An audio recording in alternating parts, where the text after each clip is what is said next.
All right. So checklist phone, charging, drink, yes. Snacks. Sweet.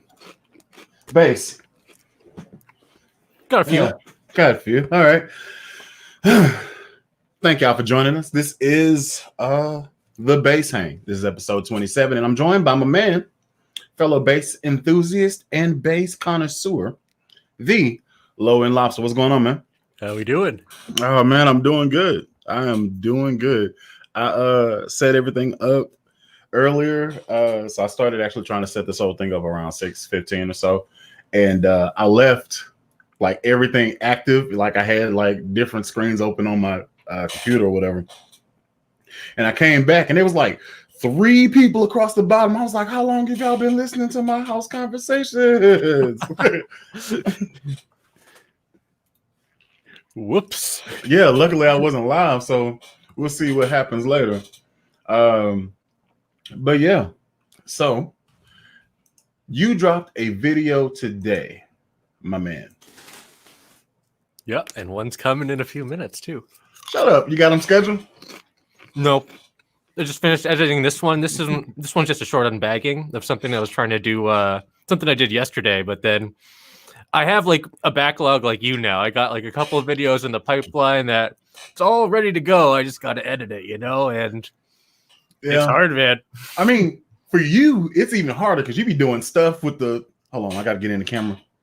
The thing, and then your hand changes. I don't have those special effects. I just talk, man. It's not even. Wait, what special effects? Those aren't special effects? No, dude. It's real. When you hit that like button, my hand transforms. I got enough likes saved up so I can eat some chips. I don't know how long it'll last me though.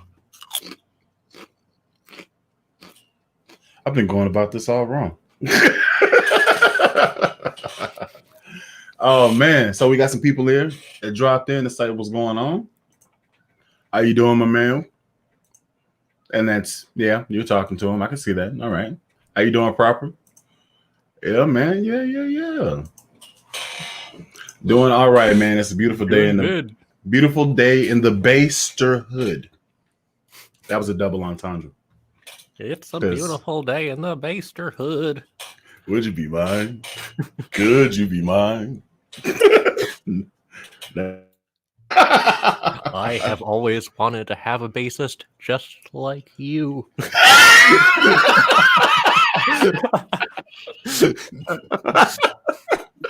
what I'm talking about, man. Rest in peace, Mr. Rogers, bro. He's a dude, man. What's going on, Ruben? Glad to join me. You know what I'm saying? Talking basses. So, I already asked you a few bass hangs back with your Mount Rushmore. What are you looking at purchasing next?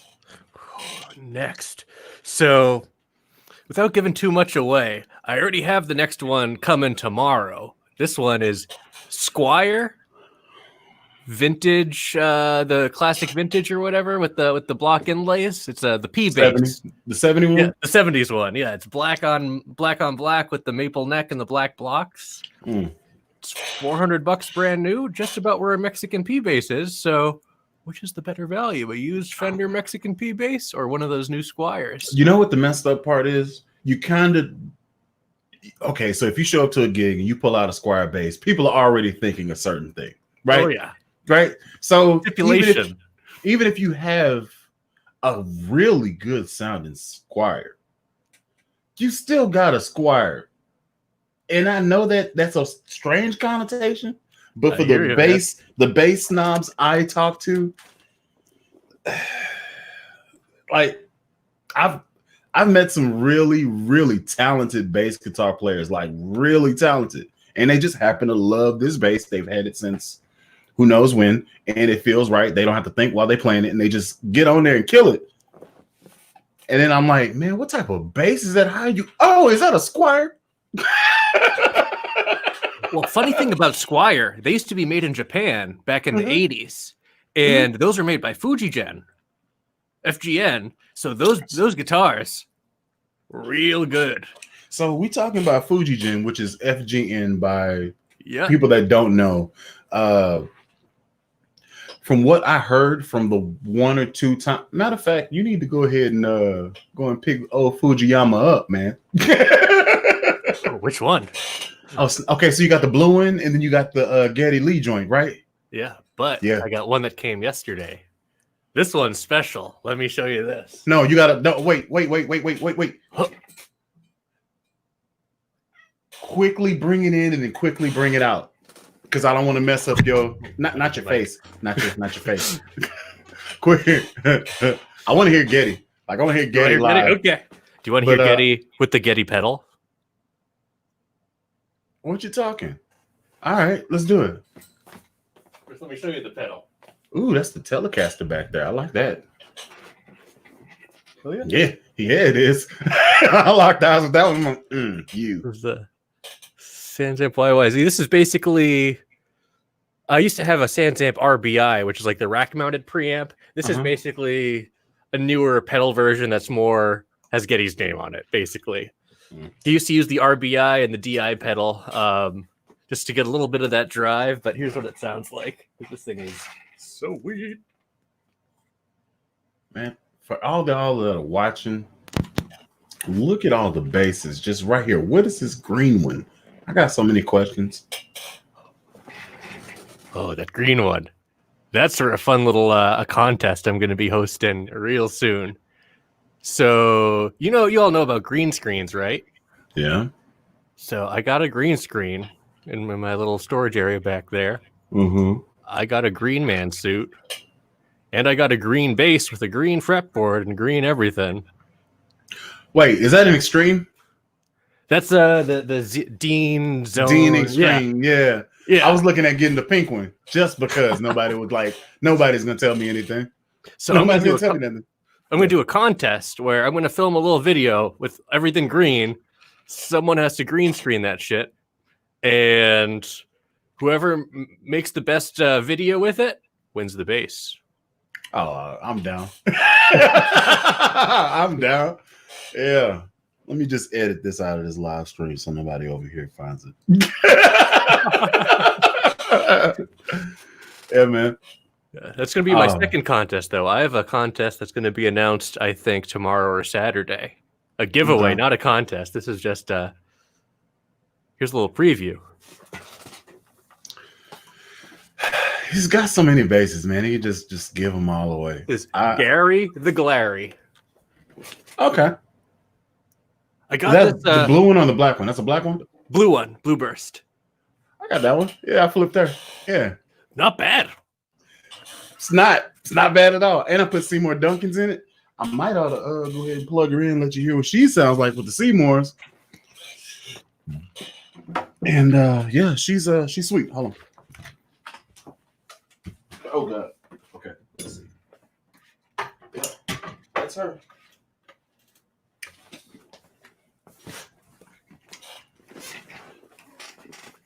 All right. So on mine, what I did with mine was I took the stock Gary that you have, right? Mm-hmm. So I took that one and I just kind of added my own aesthetic touches to it. I love those things. Yeah. Yeah. Added the gold on the back, gold hardware, black actually sounds bad. Yeah, it actually does the trick, man. Jesus. We are live. Yeah.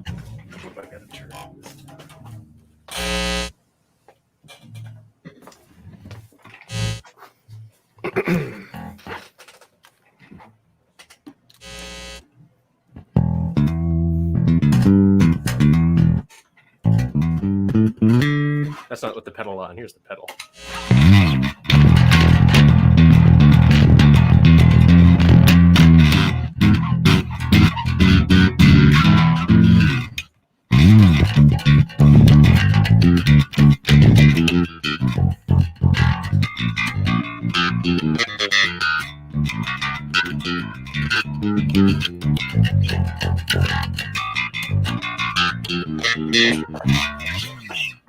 Yeah.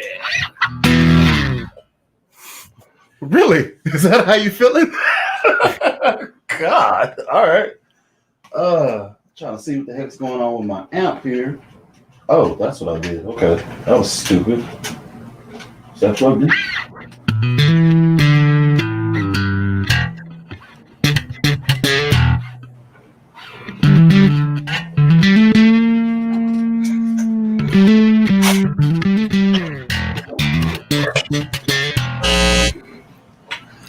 Sounds pretty sweet, man. I ain't gonna lie to you. Thank you.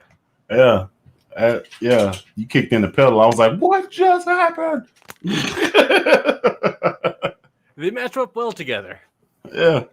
Let me put this guy back. They do the thing. What is happening with my stuff now? I might have to just go straight in. Are you going through an amp or are you just going straight direct in? I'm going through my amp and then that's going line in. For whatever reason. That was the Geddy Lee YYZ pedal from Sans Amp. It's a monster. I'm gonna say that. It is a monster. I might have to grab this one. But this is what came in yesterday. Double P? Double P, double reverse P. Is that Seymour Duncan's too? Quarter pounders. From where? That's a Fuji Jag. Oh, please This play thing it. is Play sick. it. Oh, you can't play it. You gonna play it? Oh yeah. I have the unbagging video that's dropping later tonight. I'm sorry. Editing it. I'm sorry. Like, I just have to type in the YouTube thing. It's okay.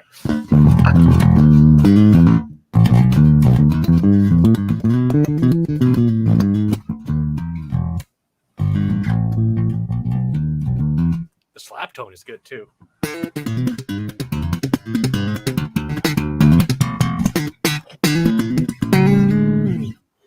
My God. Okay, wait. I don't want to get and mess up your stuff, but I need the back pickup solo. I need the front pickup solo. Okay. Little preview for everyone. I mean, real short. Stop. Front pickup. Here's front pickup. Okay. Stop. It's 2 volumes and a tone. 2 volumes in the tone. Bring down the tone. Stop. Go to the back pickup and do that again.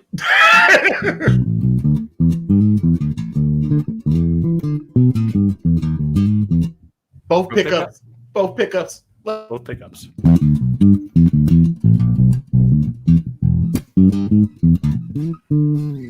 And then front pickup. No tone.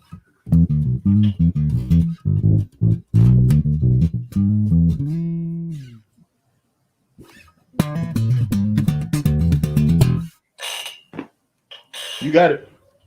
I love this thing, man. This thing sounds awesome. Yeah. For rock. This thing just wants to like go. Okay. Just put it up, and then y'all go check out his channel so he can actually do a legit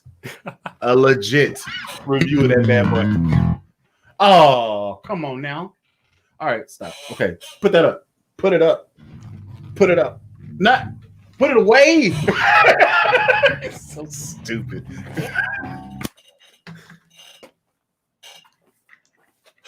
Oh man.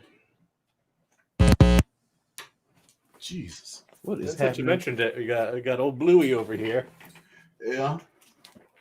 This thing is still fucking gorgeous.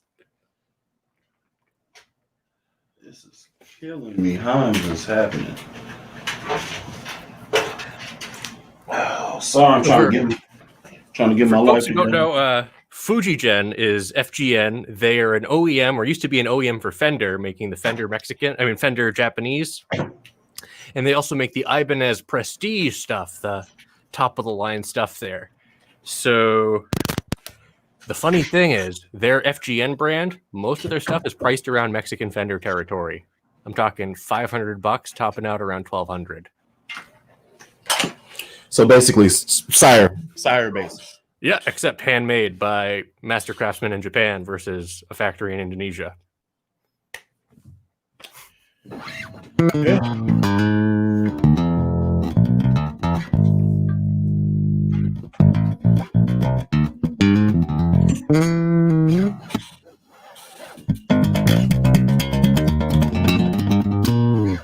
What is that? What bass is that?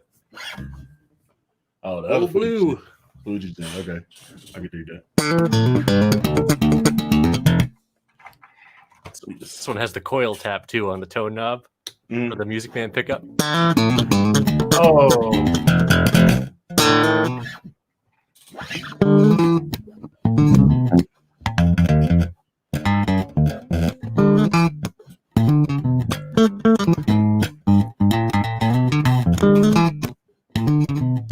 Hey.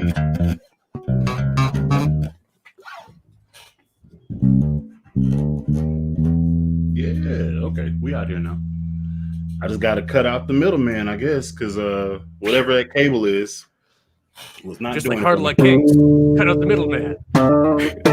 You need to let that go, man.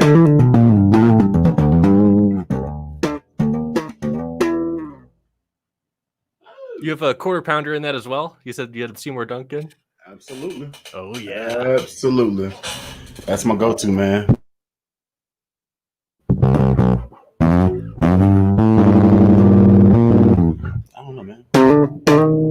I don't know, man.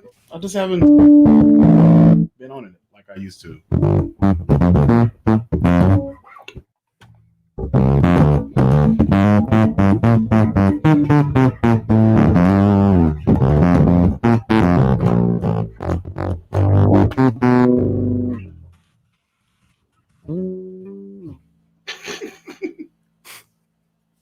Pretty much, man.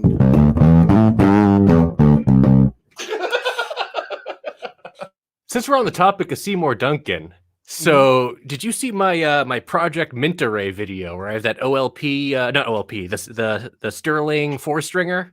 That's my project.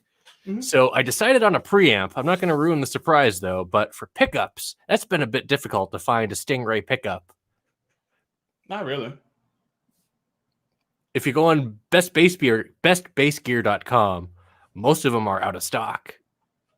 Like most of them. You can find Seymour Duncan's, or you could get a Nordstrand straight from Nordy, or you could get one of the basic Aguilars. But you got, like the Aguilar AG4M. That's what I got. I wanted the new Aguilar though, the one that doesn't have the exposed pole pieces. It has the rails. Oh, I didn't know that was a thing. Well, the one I got was like $89. So I was like, yep, let me get that. Throw it in the only square I got, which is that one right there. You like the Aguilar? The pickup? Yeah. Yeah. You want to hear it? Yeah. Yeah. Right. I'm still trying to decide based on what's available, just because I want to wrap this project up. By doing that, I'm gonna put this thing away. I should grab a stand.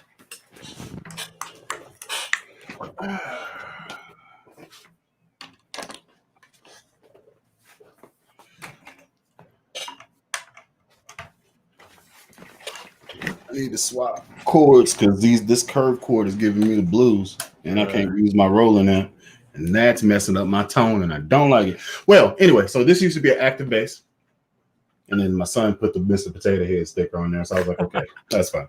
So did it have a neck pickup too? Came out the gate, and I paid. This is actually a Christmas present from my wife. She was like, hey, what do you want for Christmas? A bass. And she was like, does it matter what kind? So she's like, okay, I found this pretty one. I'm gonna buy it. I was like, okay, cool. Ended up being $99 for this bass, brand new. I was like, hey, how did you? Where? Give me that. So yeah, it sounds pretty good. This is a passive bass now because I took out the preamps and stuff. So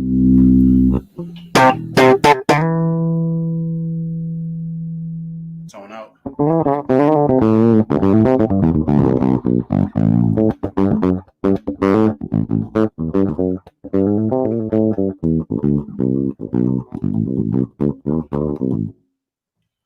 Tone in.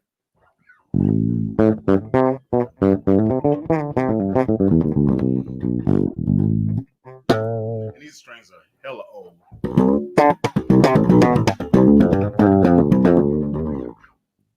Yeah. What should I do?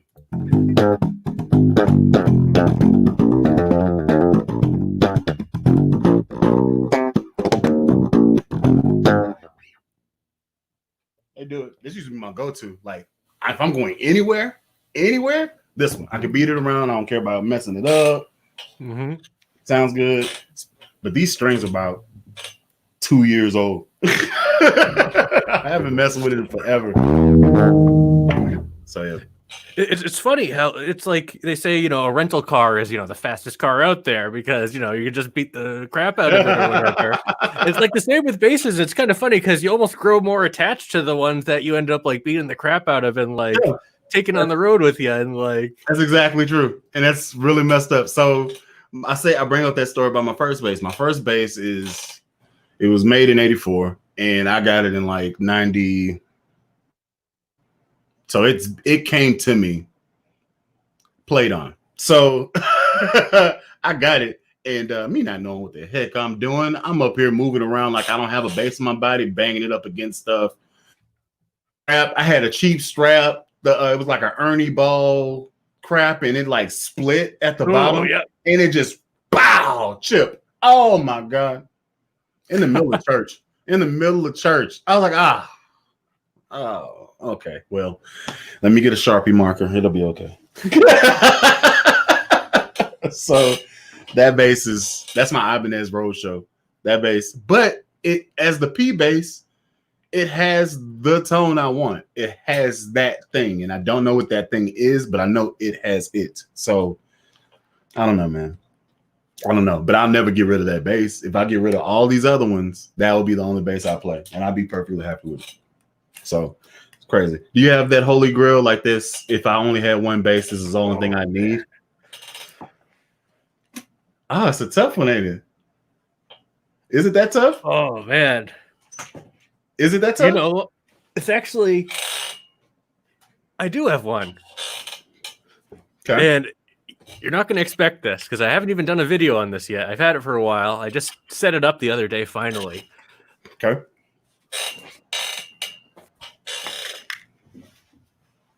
You ever see the movie Half Baked? Yeah. You remember where Jim Brewer buys Jerry Garcia's ashes? Supposedly, he's like, Jerry, man.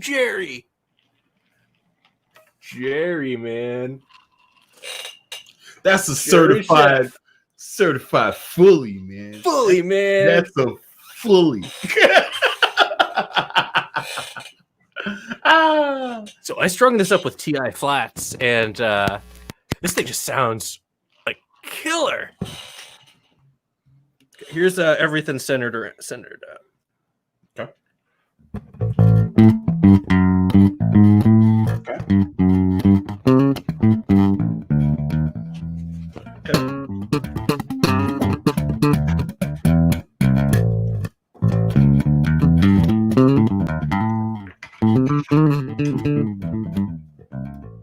The neck pickup. Okay.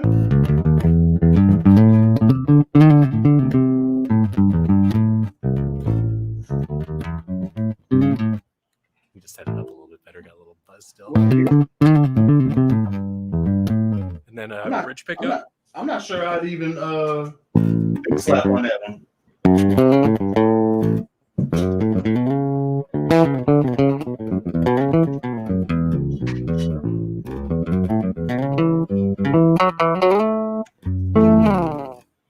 Yeah, I'm not sure I'd even do slap on that one. Like it sounds good, just natural. Like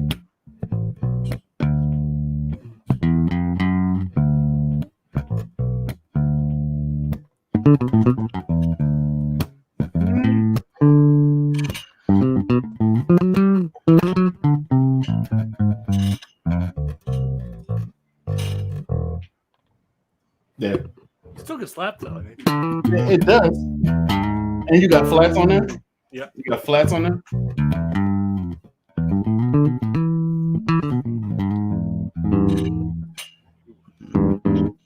Nice.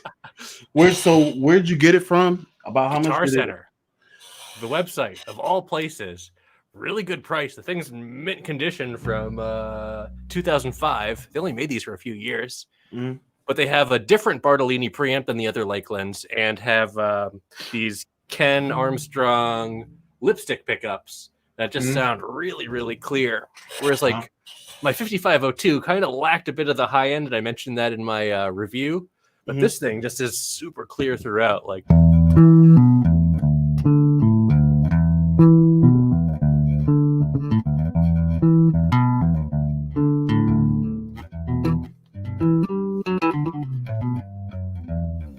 I don't know, it just feels really well rounded to me. Like, I feel like all my other basses are kind of have a little niche. You know, they fill this role. Like, you know, I have my status fretless, and like the Gettysville is like a rush bass, but the Rick with the flats is like that has a special role. Stingray's its own thing, but this thing I feel like could kind of do it all and do it pretty well. You think so? Yeah. Well, here's the thing. So it's only us snobs that can only hear a certain type of bass with certain situations. Yeah. Most people, oh, that's a cool bass line. They don't ever think, what type of bass is that? Ever. They don't ever think that. Period. And I found that out. I got offended. I was like, that's a Stingray. Yeah. What's the Stingray? It's the I hate you.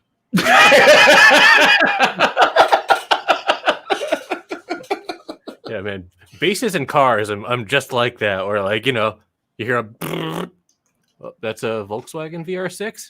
No, that's a Subaru. I used to be like that with motorcycles. Yeah. Like I used to be like, like when I was like riding heavy, doing Rough Riders and stuff. I could just be sitting there like at a Denny or whatever, eating breakfast.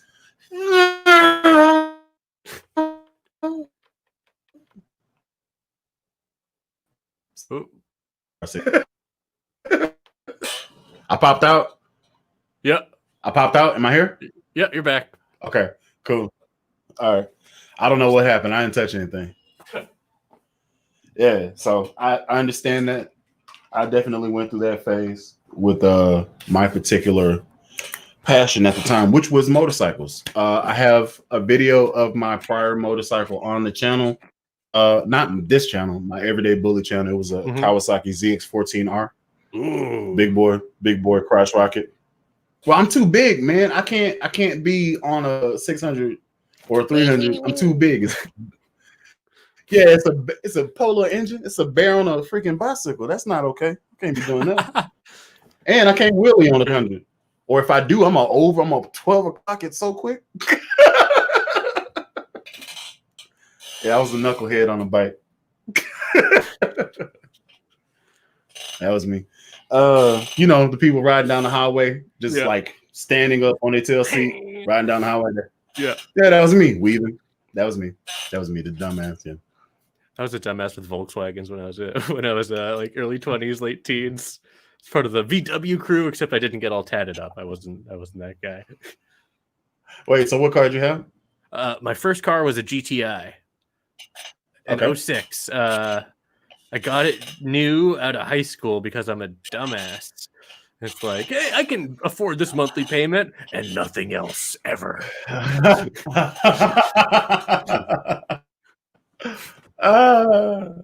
that was a fun one. I didn't know.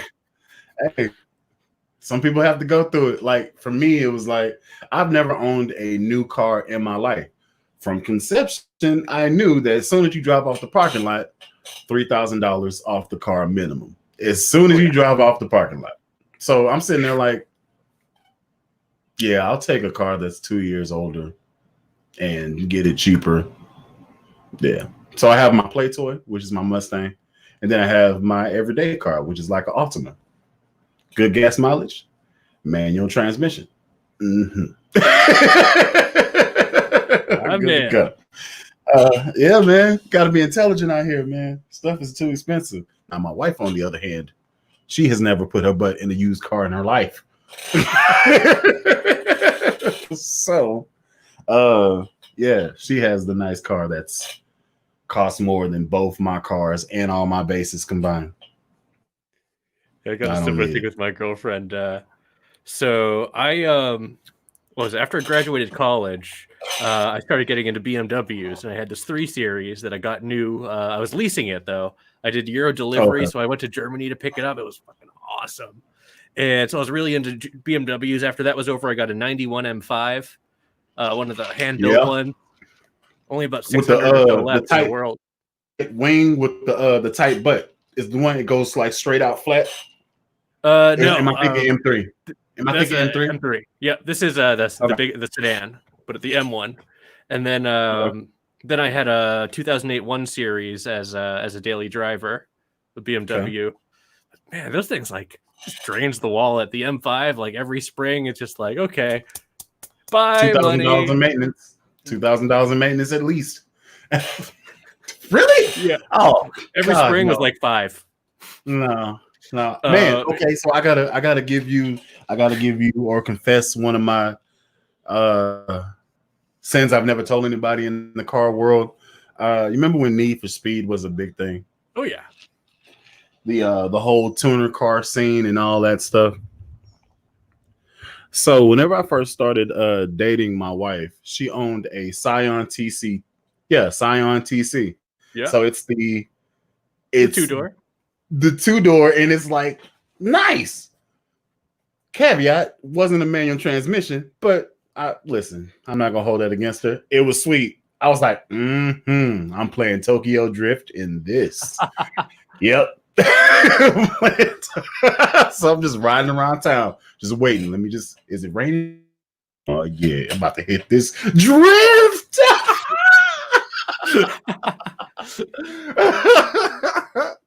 I think I had to buy her like at least 2 sets of tires. Yeah, at least 2 sets. She's like, "What? How are you? How?" And she like got in the car with me. I was like, "Hey, watch this. What are you finna do? What are you finna do?" Ah! Yeah, baby. She told me she was looking at somebody's front seat like this.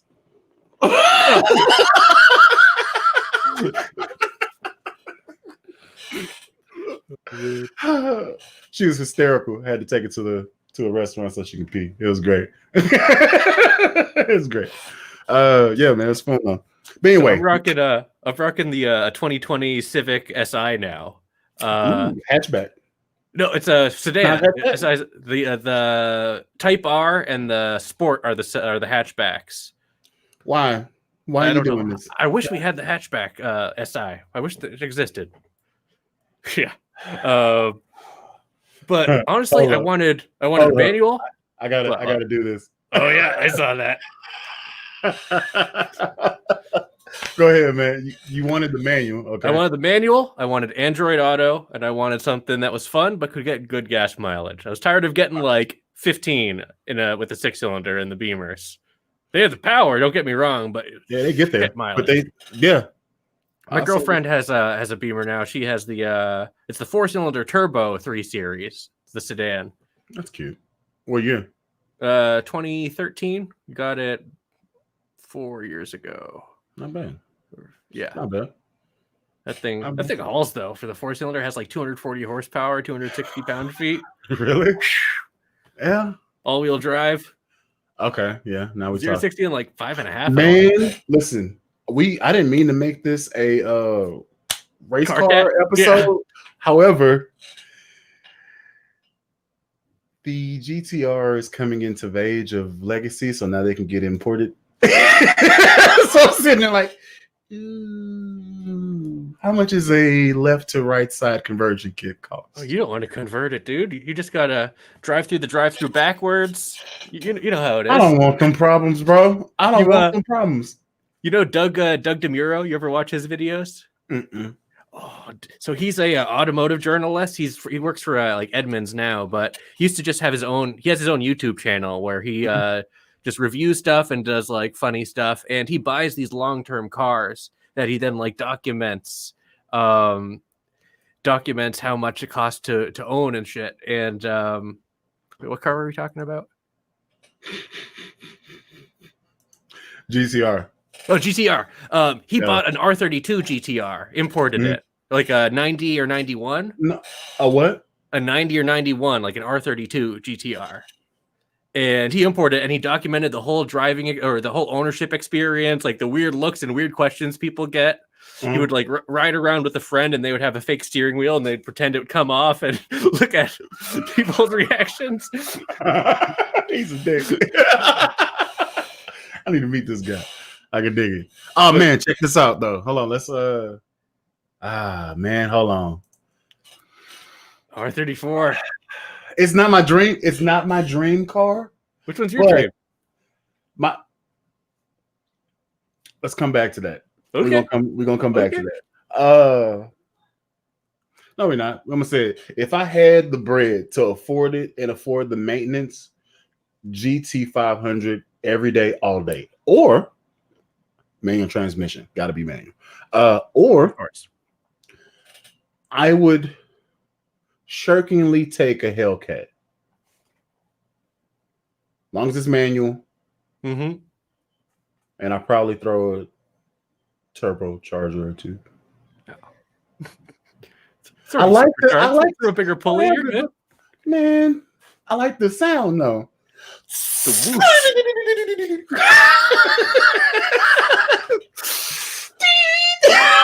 it's nice, man. I'm sorry. I play Need for Speed Heat, and I only use tuner cars because I like that sound. That's it. Blow off valve. Oh yeah. By cops. I get cops. Drift in a circle. Hey, you pull over. Let's go. Training for real life. Oh man. Maybe. Chris, man, what's happening, baby? Beanie. What's up? What am I doing wrong here? Why am I center yourself? There you go. You're good to go. There you go. Just center yourself. Good to go. Center yourself within. So my little interface isn't working. What you mean? I was trying to use an interface to if I was picking up a bass or whatever. But it's not interfacing. I don't know. Okay. Now, okay, so I seen one over here, and we were talking cars and such, and I know you got a nice car. We're gonna talk about yours in a second, Chris. My original my dream car, though, ironically. My original dream car before I got to put my left foot on the clutch of a GT 500 was a 1972 442, blue with white racing stripes. Not even convertible. What's up? With the underbite grill. It's yeah, like it was when they extended the front, but they just kept the radiator mount in the same spot, so you just had like an extra 1.5 feet in the front for no reason. Yeah, but I'm coming around that corner and you hear me. Coming around that corner. What the hell he doing? How fast he going? 15 miles an hour as I drive by slowly. Grip? I don't need it. You can get tires for that. Or not, because I'm burning them. So whatever. Yeah. Dream car. I'm more in line with this car. Hopefully this works. Yeah, Lobster. I don't know why I'm using the iPad, so that's probably it. But I don't know why the interface isn't working. I don't know, but you won't have those problems next week, my man. I might go get that. I might go get a little. Well, you guys aren't playing or anything. If we start playing, I'll go get a little. I don't have any.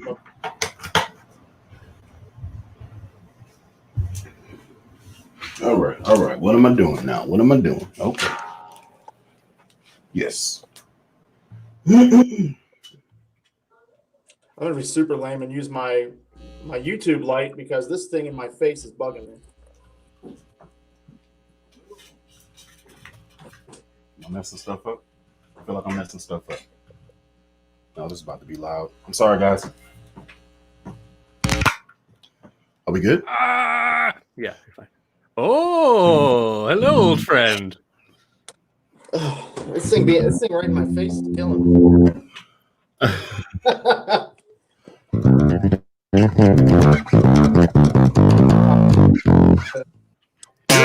You're distorting a little bit. I am? Yeah. Okay. And by a little bit, I mean By a lot. Yeah. I was being nice. Oh, I Well, appreciate it. Okay, let's bring that down then. It's going hot over there. I do. So GT 500. Are you talking the new ones? Are you talking like a 970? 600 horse ones. Well, I would be happy taking a 2015 whenever they made that change from the old engine to the new one. Whenever they went from the Coyote to what are they? Did they go from something to the Coyote? The Coyote's the current one, isn't it? Still, Yeah, I think so. But they didn't put the Coyote in the GT 500. They had the. It's an iteration of they bought it, but oh yeah, it's like 6'2" though, right, or something. It's a big block. man, She's a big girl. Yeah, it's a big block. but the maintenance and keeping that bad boy up, though, I don't even want to see that. Well, you said you wanted a Hellcat with turbos. It's already supercharged. I mean, yeah. Of course, I've never driven one, so hell, I don't know any better. I drove. What's the one beneath the Hellcat? The Scat Pack or whatever. Oh yeah, Scat Pack. Yeah, those are cool. Dream car. I'm going to 65 Chevelle with an LS block. 65. 65. It's not the most collectible year, but I like it. Sitting there trying to figure out, trying to remember what the heck that body style looks like. You know what it, honest to God, looks like to me is a shrunken down Impala. Mm-hmm. It's the same body lines, smaller car. Okay, I see it. And, I've always liked it. It's a really basic looking car, but I like it. Did you just refer to the Chevelle as a smaller car? The 65 is pretty small. Well, actually, you know what? I've never seen the 65. The 65 is exactly like you said, a shrunken Impala. Like take some out the front, take some off the back. Basically, what it looks like. I love it. Love the way was it like the 67s or something? Those got big, and then they had the Nova, which was the little guy. Yeah, so like the Nova actually came out. It was called the Chevy 2, and it came out in the early 60s. The year's escaping me at the moment, but and it was basically the same all the way to 67, and then it went to that body style that everybody likes. But the 65 Chevelle is probably a little bit bigger than the Nova. Okay. Not much. Okay. Wait, so tell me about the car that you've been working on. Like I've seen you doing some stuff. Yeah, I have a six. So that's why it's a dream, because I can't afford it. I had to get something I could afford. I have a 67 Galaxy, which is a swimming pool with wheels. Hey man, it's 18 feet long. I've seen a drop, like I've seen a convertible top one. A guy in my old church used to have a red one, and I was like, "Is that an Impala?" That's not an Impala. They're a little bit shorter than the Impala. Yeah, but like from the side, I was like, "Ooh, where you get a 6'4" from?" Yeah. No, but you might have seen a picture, because the place I'm working on it at, he has probably 8 or 9 cars, and one of those cars is a 64 Impala. If it was black, that was his car. He has that guy's got everything. He's got a GTO. He's got an Impala. He's got a 67 Chevelle. He's got he's Toretto. But he's everyone for those 11 seconds or less. You can't be me. You never had your car. He held a track record. For a long time. That's cool, man. Yeah, side tangent. The plot of that movie. Just thinking about it now, like, man, we're just gonna steal a bunch of VCRs. You can have them, man. I don't want that shit. I mean, I tried to count all the cars I liked in the first Fast and the Furious, and I was like, lightning. I was like, Mark 7, lightning. I'll take that one. I'll take the Skyline that you didn't want and you just got rid of for some stupid reason. A shame. I was like, The Volkswagen, the Jetta that homeboy had, I was like, all right, okay. Old Mark III. Real spit though. If I'm doing drifting, if I'm trying to like be stupid, I'm taking Suki car. Yes. I'm taking Suki car. The 240SX. Yep, the pink joint, and I ain't changing no colors on it. I am a fan of the Skylines. I was in Okinawa for a few weeks, and they were everywhere. Supras, Skylines, everywhere. Oh, I love y'all, man. Y'all got depth. Y'all can do bases and y'all can do cars. This is dope. All right, so let's get back on track here. We got on. How do we get on this? Bikes, cars. Yeah, bikes, cars, more cars. And then we're here now. All right, cool. So let's go back. Shout out to Kevin. What's up, Kevin? Or on my head, man. 7 Chevelle. This is a little shout out to the half baked bass you were talking about, jazz in the front humbucker. And I think that's the Fujigen. Jazz in the front. Fujigen, yeah, the blue one. Yeah, and then he came with the back later. He's like, yes, Lord. That's funny. And then your response to him is pretty hilarious too. I could dig that. So let's hit this one.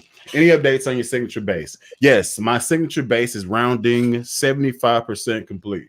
I have, it's getting sprayed, and then pickups are ready. I'll actually be dropping some pictures probably Sunday-ish, so stay tuned for that on YouTube and Instagram. I'll be dropping those pictures of what I have and what I decided to go with, and the electronics he told me came in like 2 weeks ago. So he has that ready to go. So he's spraying it now. And the body's going to be the same color the headstock is, as it should be, And I have to come up with a signature so that I can put it on the base as my decal. The water slide? Yeah, I have to come out with that. So I don't know if I want to put it at the head of the base, if I want to put it like right on top of the neck, like at the body of the base. I think we put it right there. I think we'll do it right there. Cool. That's a cool idea. I mean, I only know of like one company that does that, and that's Sandberg. Like they throw the 4 dots right there. Ibanez does that for the headless ones. Yeah. They have Ibanez right over there. You usually have something. Okay, so it's gonna end up being something BTK. I'm gonna figure it out. Sandberg, you say? Huh? Sandberg, you say? Sandberg? Yeah. Yeah. You play the Sandberg bass, yeah. Oh, yes, the masterful entity at Sandberg. Has the active electronics and the Delano pickups made in Germany. I'm upset that you did that so good. Faja means father. Father means Faja. The measure and the Faja. Panties who gold. It's kind of my thing. All right, I'm done. All right, cool. About to buy my first 7-string Conklin. I had one of those. Good luck with that. I'm calling it. I'm calling it. I played a 7-string bass. It's on my channel. It's an Ibanez. The BTB? Yes. Those are nice. They are good, but that mug was so freaking dog. I had to crank my like it was like this to like get in there. I play hard, so I was like, see all the veins is popping and stuff. I can't. Then I couldn't slap right. Like I was like, what string is this? So I can barely play a 6-string. So 71. I like y'all style. What's going on, Jack? Appreciate you dropping in. Fraggle Rock. I used to watch Fraggle Rock hard. I was in there tough. What's going on, Kevin? How you doing? My beard's looking good today, Kevin. All thanks to you, my friend. Yeah, man. Okay. If you want to, go ahead and drop in. I'm out, fellas, off the bed. Dropping by, say hey. Bye, Kevin. Hey, hi. Bye. Hi, bye. Oh man, let's see. I have 7 basses with 8 being built right now by Damien Guitars. Dope. Okay. So give me a rundown of what 7 bases you got, or better yet, you say it, and I guarantee he probably has it. Lob probably got it. And if he doesn't, he'll buy it from you. Pretty much. That's pretty much Lob. That's Lob in a nutshell. We have ways for making. Oh, hey, do it. Read this sentence in the Swedish. We have ways for making you slap. Yeah. I recommend you comply with our request, or we will make you slap forcefully. When you drink, you becomes a dirty Harry.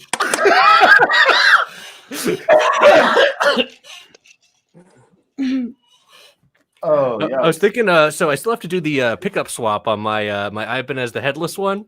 I was thinking for the video for that, I might be like German doctor, be like, today we are operating and swapping the pickups on Das Ibanez here. Das. So it would be D Ibanez. That's funny, dude. Oh man, he running them. Check him out. Oh, let's get it. I got the Fujigetti. Okay. All right. LTD, those are cool. Rick, okay, that's awesome. Aria, yeah. All right. You out here doing it, man. Hold on. That's only 4. Hold on. 5. Take it easy, killer. Now. Okay. OLP. I used to have one of those. In college, I defretted it in my dorm room and then made a makeshift paint booth out of a cardboard box. It didn't work well. I got urethane everywhere, but I sprayed it down and I fucking coated the fretboard, and it was a crappy fretless. Those things had like 15 millimeter spacing. Here we go. And I'm so sorry you got a dud. I like mine. Mine's nice. I like mine. I'm sorry. Chris is smirk. He's holding back. He's being nice. Did you eat a Hard Luck King's base too? No, I'm good. Y'all just talked about it? Yeah. Okay. I didn't. I saw him, and I'm good. Well, whenever I got mine, it was like mine was 140. Mine was 140, and then it shot up to 200 something like 3 weeks later. I was like, long as mine's coming to my door, I don't care. I'm not paying like what? You're like 280 now plus shipping. It's like low 300s after shipping, and they charge like $55 for shipping. I was like, mine came to my house for $175. I was like, I don't have that color. I just bought a green hoodie. Yep. This is a nice color too. I like the flat green. That's I like the color. I'll give you that. It's the flat green is getting me. There's the new Squire with the flat green. Yeah.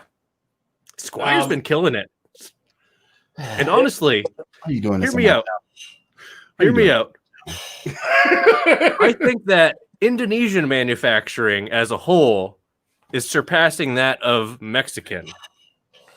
It's well past Chinese. Like Ibanez's premium stuff, like all the way from my Talman all the way up to both my EHBs, including the top of the line EHB, is made in Indonesia. Okay. Those things are great.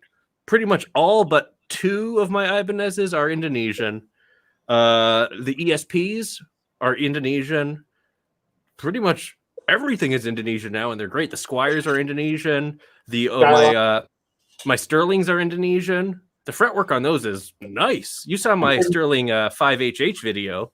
That thing is solid. Yeah, I think Sire is coming out of Indonesia as well. Sire's Indonesia? Sire bases, the whole thing is straight Indonesia, I think. I gotta check. They claim Indonesia. I'm gonna check. Hold on. Check the little sticker. Lake Skyline's Indonesia. Yeah, through court. Yep, made in Indonesia. Yeah, whereas I don't know, the Mexican stuff, they're jacking up the prices on those, but I don't see the quality proposition there.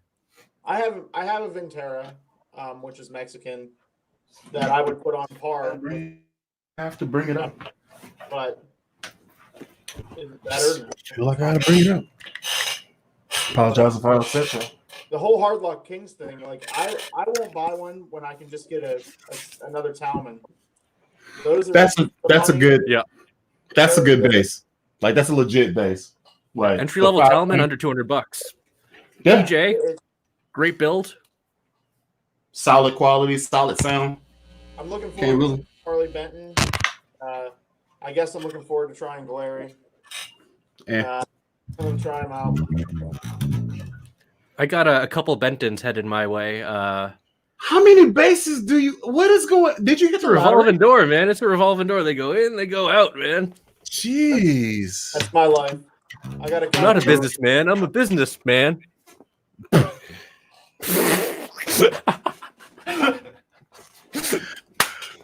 Effortless bars. Effortless bars. Just bars for days. I spit mean rhythm. Name 5 of the hottest rappers out right now. Diamond? Lobster. Because he spits hot fire. Outside. He wouldn't spit hot fire. He'd spit like melted butter or something.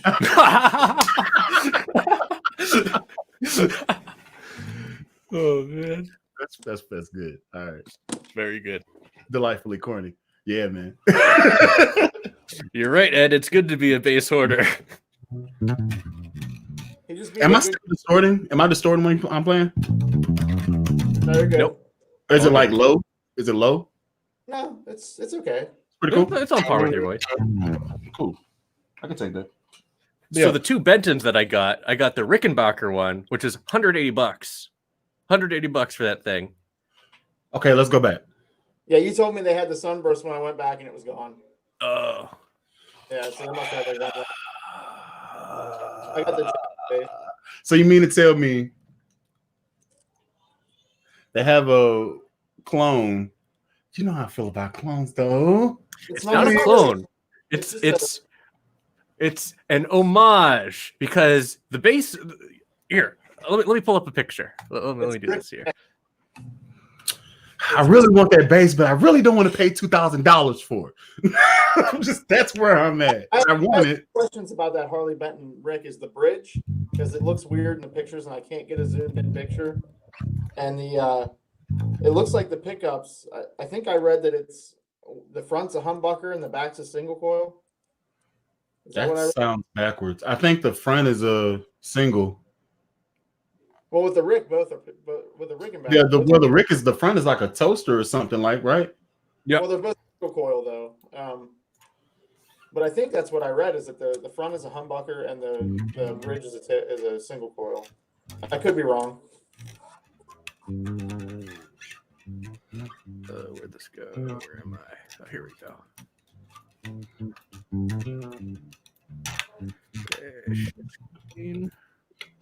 Now that the other Sandberg I was going to buy got pulled out from under me. I'm looking at all kinds of stuff. Can you guys see my screen? Nope. No. Hold on. Let me get you right. Let me get you right. Did you share? Yeah. Let's see. Nope. Well, let me do it again. Hide. Wait, man, your freaking Lob, your room looks like goddamn Gibson warehouse, bro. I got my little workbench over here. I got the base hoard over there. This is a thing of beauty, man. I'm out here amazed. If you can't see the picture, oh, there it is. I had to add it to stream. So it's not like a copy. It's like the headstock is different. Okay, the headstock's different. The body shape is different. Yeah, the horns are way different. Yeah, but $180 and Toman does a $50 flat shipping rate international. So however many bases you buy, it's $50. So this thing's $180, and then I snagged a $300 the 5-string with the Stingray pickup and the P bass pickup. Hold on, go back. What? Let's see. Yeah, man. Do they have blue? If they have blue, I'm about blue. To... What's a? No, we talking the Rick or we talking about the home? Hold on, 'Cause if they have a blue Rick, I'm buying one this day. oh, no blue Rick. It's just black and sunburst. But this is the 5-string thing.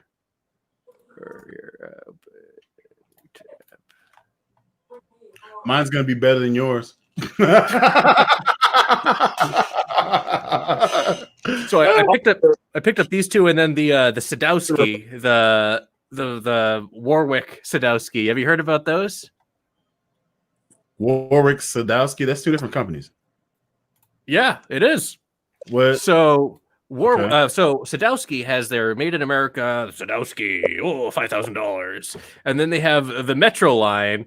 Oh, Sadowski Japan, $2,000, $3,000.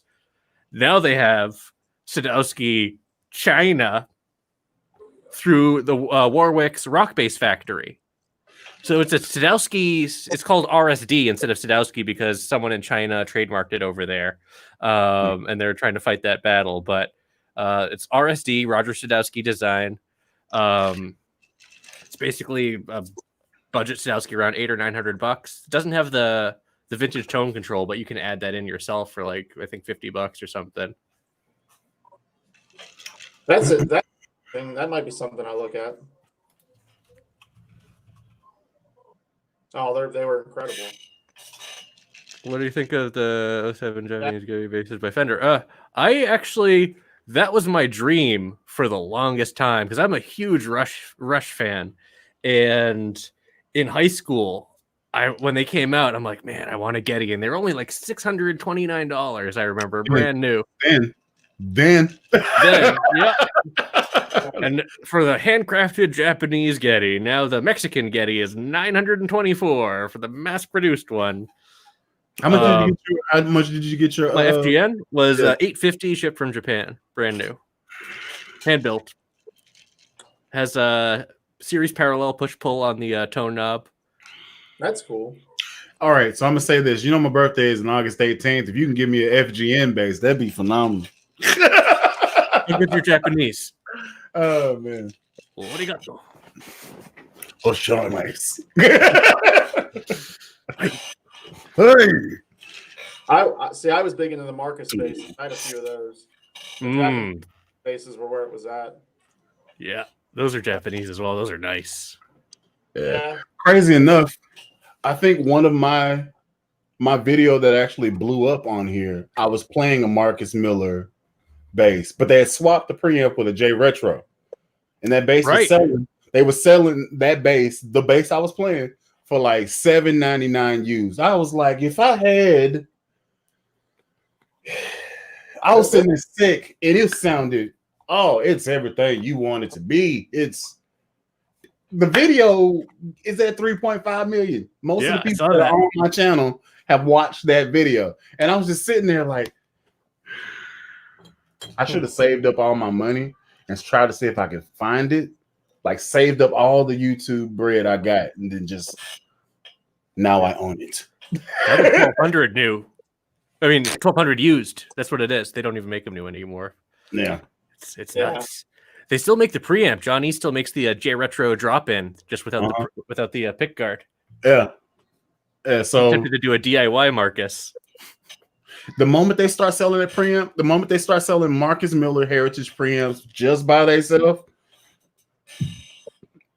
every single one of my bases is about to get one. every single one of them. I don't care.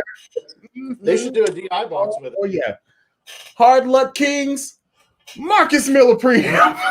oh yeah. Speaking of Marcus Miller, so I was watching of my server. I was watching him perform Montreal in 2016, and that's after he had the deal with Sire.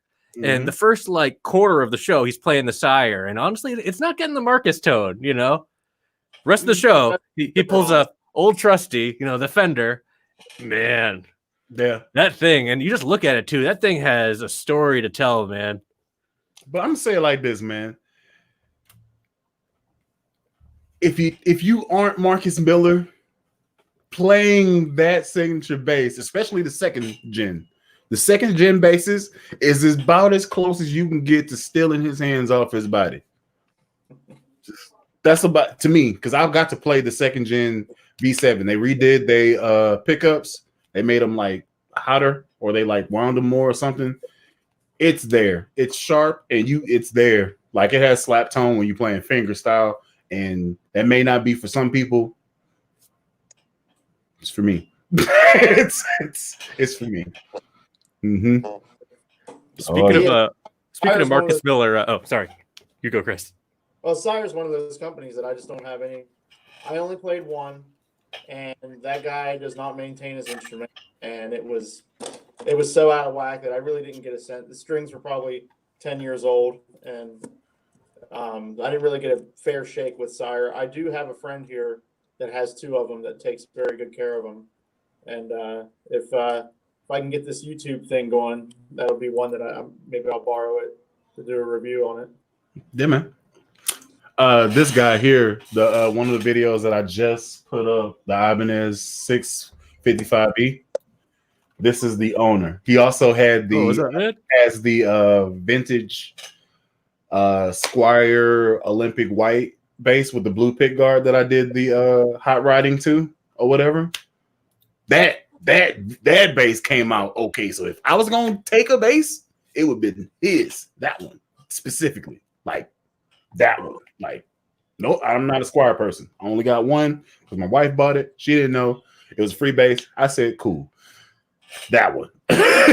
Speaking of which, I need to buy a preamp so I can put in there because there is so much more slap to be had. Yeah, let me go ahead and order me a preamp. Yeah, y'all continue on. So much more slap to be had with this. Yeah, man. So in the FGN video that I just posted, the unbagging, I play because it's the Mighty Power bass. I play Marcus Miller's Power at the end, and I edit a little pork pie hat on me. It looks so funny. I haven't watched it yet. I posted it like 15 minutes ago, like during all of this. Ridiculous. Hold on, I gotta go. I gotta go. Going to it right now. I got to. It's a short video, too. It's only like 4 minutes. There we go. FGN Mighty Power. Okay. Skip straight to the end. Salutations, crustaceans. Salutations. Lobster. We have a bet. That's what 3 minutes and 36 seconds, if you want to know. I don't have a fun catchphrase.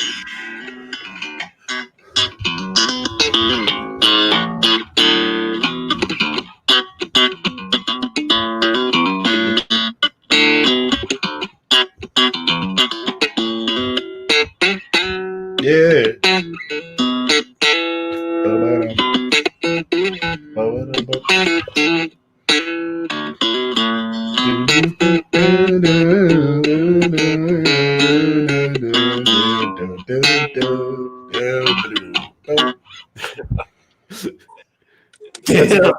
That's a funky freaking bass line, bro. Just that part.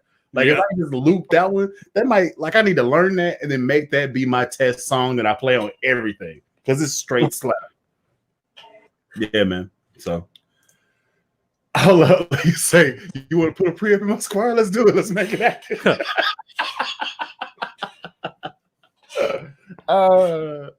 Hey man. So for everybody on the board, we got a dangerous question that I'm interested in.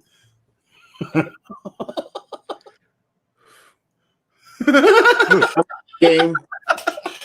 My favorite bassist is Bully the Kid. What? I'm not even my favorite bassist. What the heck are you talking about? Followed by Chris Volpini. Yeah, man. I agree with that. He has an action figure. Get the hell out of here.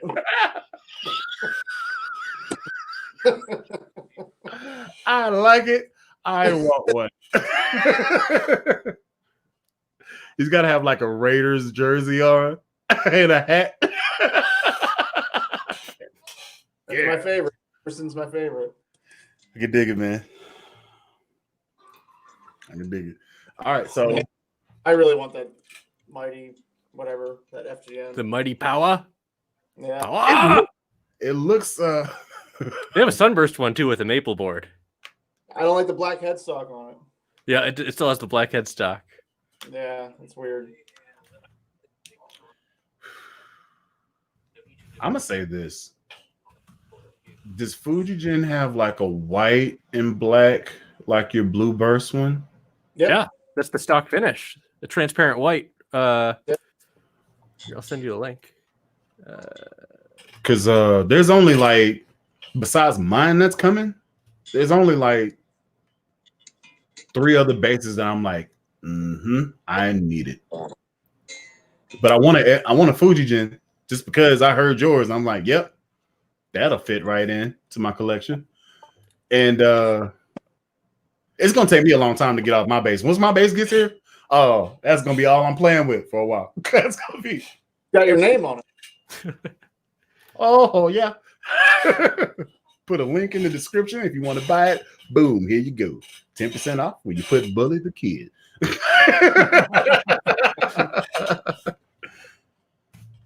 They got a 5-string version of it too.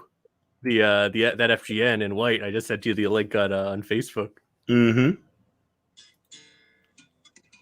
Oh yes, baby. So I got that transparent white finish on my guitar. My only guitar is a Fujigen. That looks so good. Mm-hmm. tell you, the Seymours sound good in that bass. I'm still watching. You've been watching it. Hey man, well that's at least 2 views. There you go. Hey, that's There you go. name. Get you up, man. Yeah. Oh, by the way, so if anybody's watching, everybody that's here watching, you could check out Lowendlobster. It's spelled exactly. Let me get this off the screen so you can actually do I actually put y'all names on here? Did they put the names on here? They didn't put the names on here?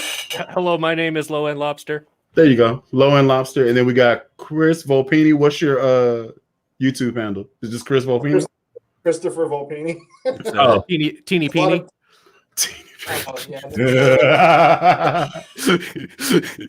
I'm wondering why the heck is it not doing the names on the bottom? What the heck is going on with that? It's weird. Anyway, am I messing stuff up here? Let's see. Yes. Guess. I don't know what the heck's happening here. Nope. Nope, I don't have a green screen. I don't know what's going on. It used to just put the crap on the bottom just by itself, but they don't do it no more. So I don't know. Yes. So let's see. He's literally watching you while he's talking to us. Hey man, I can dig it. So what inspired y'all to actually pick up a bass guitar and actually do it? And why bass? 2 questions.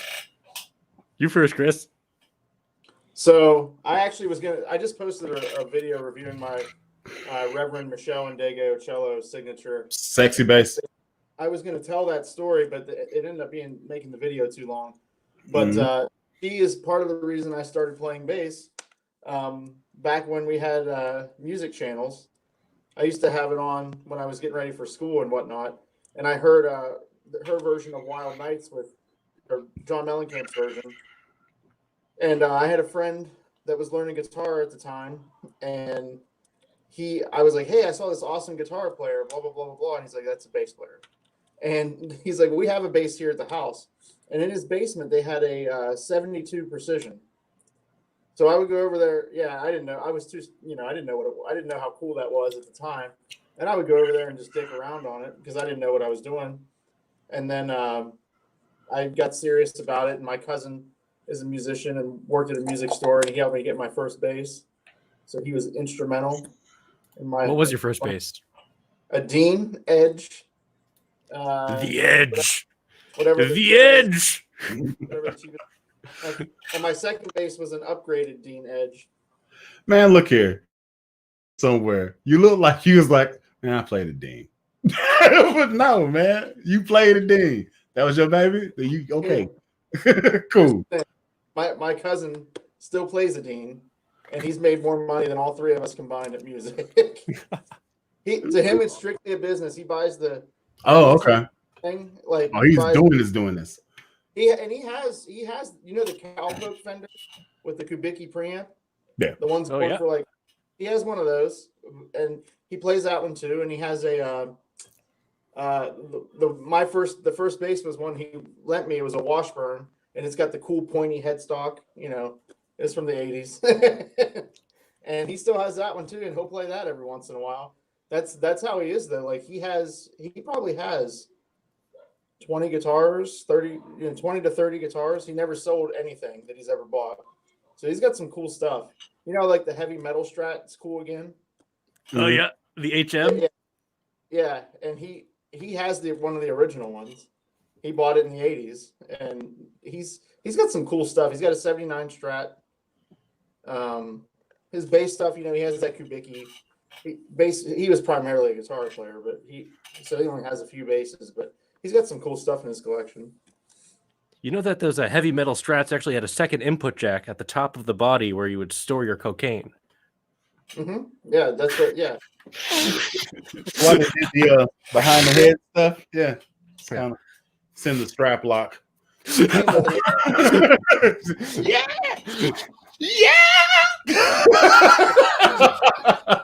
I can multitask. I can multitask right now. I'm multitasking.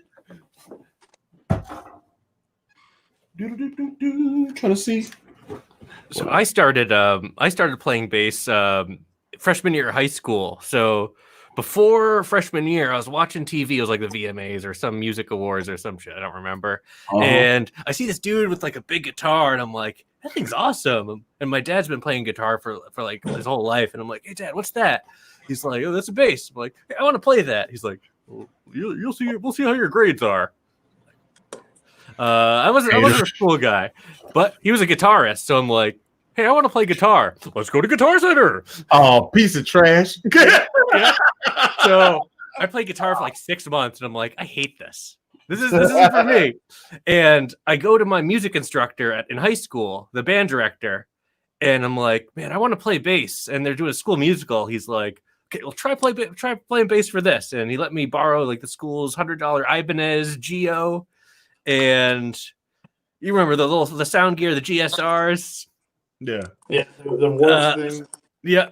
So I was playing that, and then I got my own bass, a Samick P, and it was okay. But then when showtime came, after a few months of rehearsing, and I got into it, man. I got into bass, and I got an Epiphone EB0, the little SG.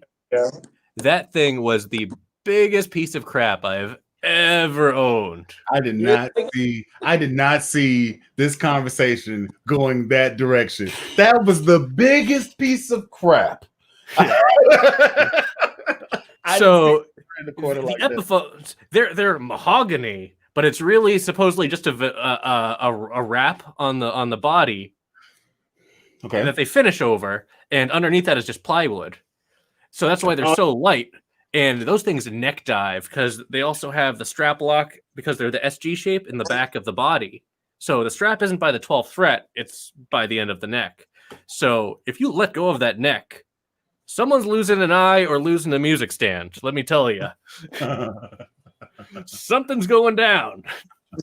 Yeah, so you're saying there's no vinyl straps in your life. It's all padded leather that's gonna grip a band suit.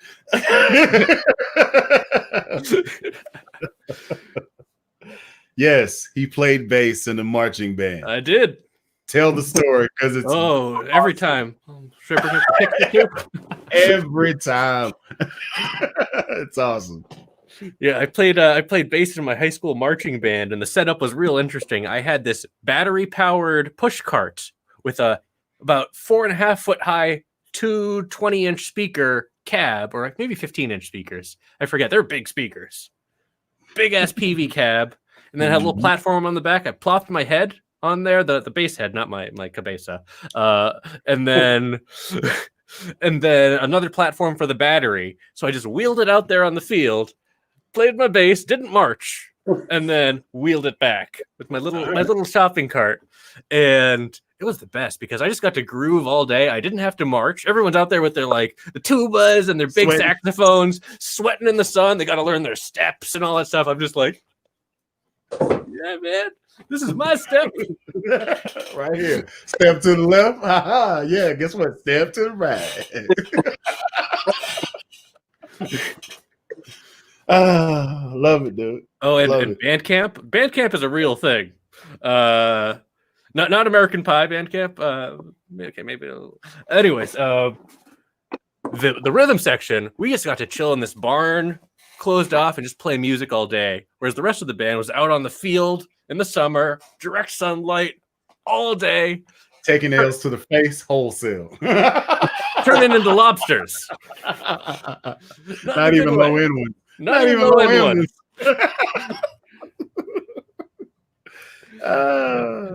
Good tell those. Good times. Yeah. Add to cart. Oh.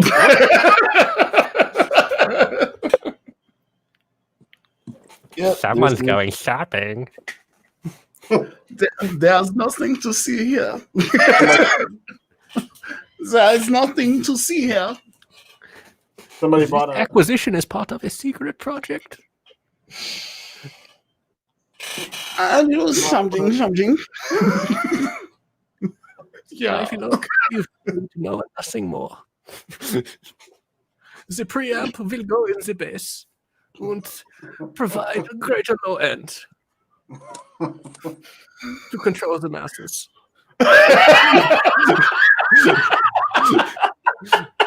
Why? Why you had to go to that extra piece? You had to go there. Too soon? You had to go to extra piece, man. Okay, I respect that. You followed all the way out. I'm half German. I'm half German. It's okay. Yeah. What's on the best? And I'm also half Latino, so I can go, hey, man, and you can't. Why? Because it's racist. I'm brown in like 2 ways, man. My name is Brown. I am brown, man. I'm all brown, baby. Let's go. Okay. Give me like 3 cuelos. Call you in the morning. I was that guy, though. My mom is from El Salvador. My dad's a Spanish teacher, and I took Spanish and got like a B-. Man, let me tell you a story about Ghostin'. this. So let me tell you this. I took Spanish for AP. Why? Because I wanted to talk to Maria Gutierrez. I talked to said Maria Gutierrez, and she had nothing in her cabeza. Absolutely nothing. I was speaking in Spanish, and I was like, bro, can you speak Spanish? Huh? Yeah, but she listen. She looked like somebody's mother in like the 10th grade. I was like, see, señorita. Mom, I gotta go. Donde en mi escuela. Ahora now. Tu español es muy bueno, señor. I became president of the language club out of spite. Say it again. I became president of the foreign language club out of spite. I took French in high school. Sacre bleu. And teacher was not a Croissant.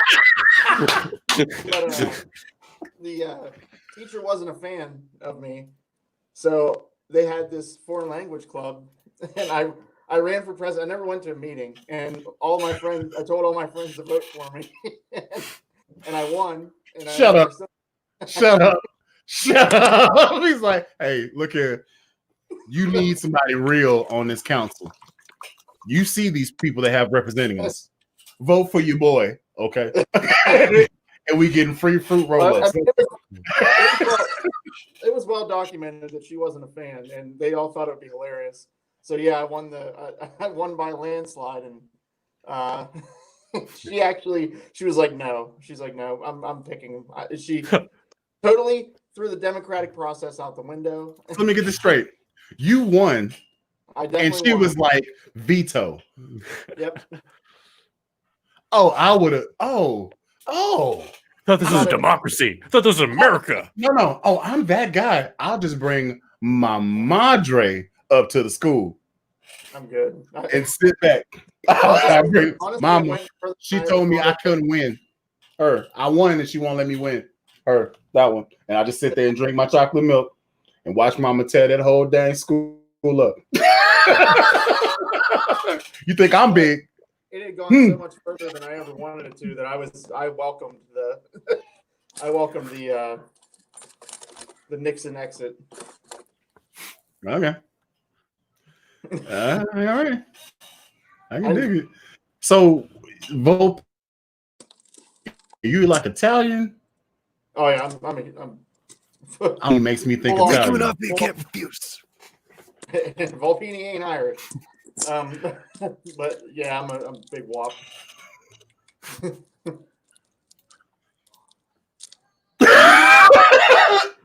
I was trying to burp, man. Don't do that to me. All right. Cool. Well, I'm black and I'm brown. So black and brown at the same time. Yeah. So, yeah, hold on. I was born in Texas, so does it make me like, I don't know, like a 16th Mexican? See? Whatever. I really like tacos. There you go. You say, hey, pendejo. But then again, ¿Qué onda? ¿Cómo estás? no, I do not say that in my hood. I do not say that in my hood. Remember that Cheech and Chong bit? Remember that Cheech and Chong bit Yeah. where they roll up? It's like, say, hey, pendejo. Hey, pendejos.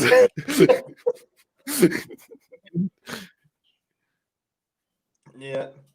I don't know if I'm gonna lose monetization for cussing in Spanish. Is that a thing? I don't know if that's a thing. I guess we're gonna find out after this airs. As long as we don't mention ISIS. Well, it's live, so I need to put more ices in my. Yes. I'll do that.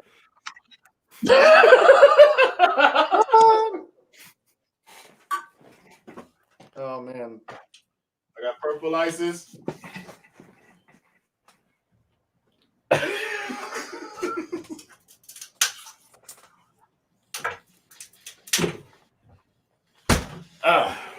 Everybody left. I'm just here.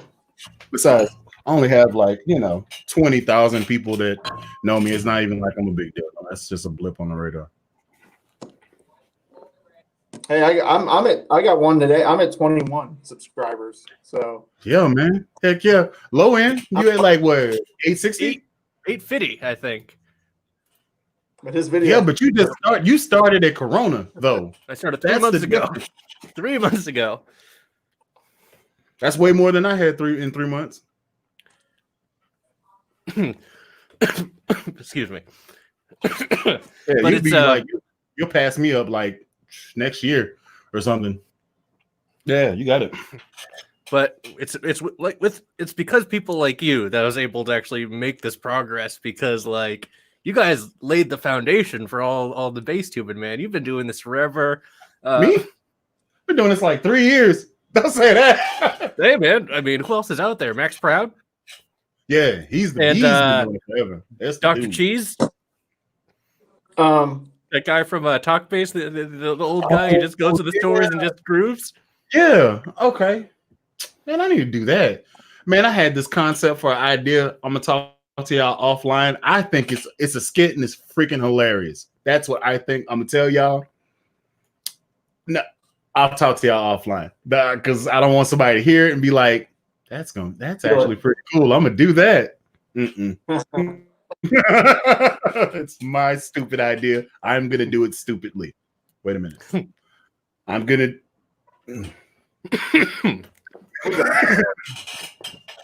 we know what's up. What you talking about? Yes, man. All right. So I asked the question, what base is coming? You said you had let's call it an 8003 that's coming, and you also have a PJ Music Man. This is Lowendlobster. Oh, and then you have yeah. Sadowski type deal coming. And then the Sadowski is a PJ J base, transparent white, tort guard, maple neck, 4 string. So you have that. That's the out of the Warwick factory, right? Yeah. How did you pick it out? Because I tried to go on Toman, and I couldn't find any pictures of anything. So here, I'll send you the link. I'm interested in this. The cool thing about, do you guys know about the Warwick factory in China? No, I want one base from Warwick, and I can't freaking get it. You know what it is? Do you know what it is? The freaking Bootsy Collins Star base. That's the only base I freaking want from Warwick. That's it.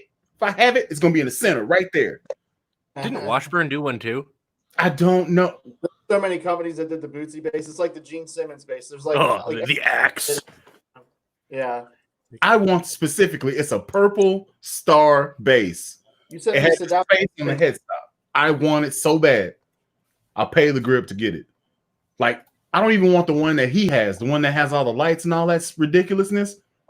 Don't need it. Can't use it. Yeah, I mean, I probably could use it, but the star base, the purple one, if I can get it, if I ever find it, I will have it. Man, at one time I felt like those things were everywhere. I saw them for sale everywhere. What? Those Bootsy bases. The star bases? Mm-hmm. Really? Yeah, I swear. I might. I mean, you know, I could be making shit up, but I don't think I am. On the link I sent you, you have to click bases on the left. Yeah, 4-string or 5-string. I sent it to you too, Bully.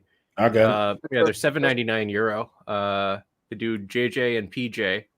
I got a PJ in white with the torque guard and the black neck. You don't pick the colors though, right? Like these are mass produced. Yeah. Are these strings? What the hell is this? What's going on here? Oh, you have to hit bases on the left, like 4-string or 5-string. Yeah. Gotcha. For sure, Jarvis. Yeah. So I kind of dig the Sunburst PJ with the maple. Yeah. So here's the question: do I go Fender Squire Affinity Jazz in silver for $219, or do I go Harley Benton JB75 for $149? With the Bentons, you got the $50 shipping, so you got to make the most out of it. That's why I'm saying you got to pick up at least like 2 things from Toman to make it worth it. Fair enough. And you said that your wait just got extended for this, right? For the Sadowski, yeah. The Bentons are probably still coming in July, and then the Sadowski's August. You can pick your shipping date. I pushed it out because I have so much shit and like I don't need more bases right now. Give me a couple months. So shut the F up, low end. So y'all bought this, but y'all hold on to it till I'm ready for it, and then y'all can ship it out. Surprise me. You know how many times I did that on Reverb? I'm just like, okay, I bought this. Here's the money. Just hold on to it for a little bit. Give me a week or two. And they're like, what? I'm just like, but don't worry about it. It's fine. All right, I'm gonna go gig with this tonight. Does that have the wheel truss rod adjustment? Which one? Oh, the Sadowski? What is this? So this is what I'm looking at. Is it going to show up? Probably I need not. it. Oh, It's like it does. Does it? That looks like a wheel cutout. That looks square. Yeah, I can't. But you really can't see. Can I zoom? I need a translator. 99. Is this euro? Is that the symbol for euro? Yep, Yeah. $7.99. €7.99 to USD comes out to $8.85. Okay, so 99 euro is like 120. Yeah, here 99 euros is 109. What? In the work? I think that's how you say that. Add the cart. I'm looking at the numbers to try to figure out what the words mean. So Google Translate. There's an English. You can hit at the top. You can just hit like Great Britain or whatever. I like struggling. It's funny. Want to struggle? Go to Kurosawa Gaki, bro. Japanese. Google Translate's your friend there. Japanese. The thing I love most about Japanese is how their alphabet it's very phonetic. So each character represents like a syllable or a sound. But a sound, and there's certain sounds that just don't exist in their language, so they have to compensate and they end up just using an English word that just sounds like a really racist impression of a Japanese guy, but that's how they say the word. Sometimes I like watching anime. Okay, number one, for the 10 people that are watching, and y'all 3, if you I love judge anime. I love anime. Okay, we can squab. We can have that. Okay. Sometimes I watch it through dub, and then I'll go through and watch it through sub, just so I can laugh at the voice characters they choose. There's nothing more that upsets me. Dragon Ball Z dub versus sub. Yeah. Goku is a whole B word. Translated between two. He's kicking everybody's butt, and all you hear is that's all you hear. What the heck is going on here? He's supposed to be. You died 7 times. Why hasn't your voice dropped when you came back? DBZ, Cowboy Bebop, Space Dandy, all those. It's like I like the dubs better on those. Those are like they made those for the dub almost. Like they put a lot of effort into the American release of that shit. Have you watched Stray? How did we get here? Bongo Stray Dogs. No, you need to watch it. It's on Crunchyroll. It's good. I might rewatch it tonight. Just rewatch the whole series. I ain't got nothing to do tomorrow. Have you seen Inuyashiki? Yes. I watched that a few weeks ago. My buddy recommended that to me. The feels at the end, dude. Whew. Whew. You're hilarious. All right, so I'm letting y'all into a piece of my life I don't let many people know. I'm a nerd. Not that you didn't know. Everybody heard about something. Hey, man. Dude, I had a guy come and do like spray the house like pesticide, try to, just a quarterly maintenance or whatever. He went like he had to come through all the rooms. So he did, front room, living room, child's room. He's like, oh man, your son has a race car bed. That's freaking sweet. I was like, yeah, man. I didn't have one as a kid, so I gave him one. Piece of trash. You don't deserve it. He was like, yeah, I feel the exact same way. He opened my door to this room and he stopped mid-spray. What the I was like, you okay? Are you a professional musician? I was like, kind of. I'm professional. You've been paid money for music, then yes, you are. Oh yeah, then yeah, I've been Dang. That's my definition. Yeah, by your definition, I am. By my definition, nobody knows me well. I've had some weird run-ins with people. Like they run up to you real quick in Walmart, and I'm like looking between labels trying to figure out which one has low carb content so I can buy it. Excuse me. Yes. Are you Bully the Kid? I'm like, yes. I follow you on YouTube. You're awesome. You follow me on YouTube? Really? That's always my reaction. I'm like, for real? Like, so y'all real people? Y'all not just robots? That's crazy. Just great video. Let's be friends. Those bots, man. It's hard, bro. I don't know. Listen, I'm at a moment of weakness. I got toilet paper in my basket, and I'm holding 2 cans of ragu sauce, trying to figure out which one I can put on my low carb bread. Figuring out which one I can put on my toilet paper.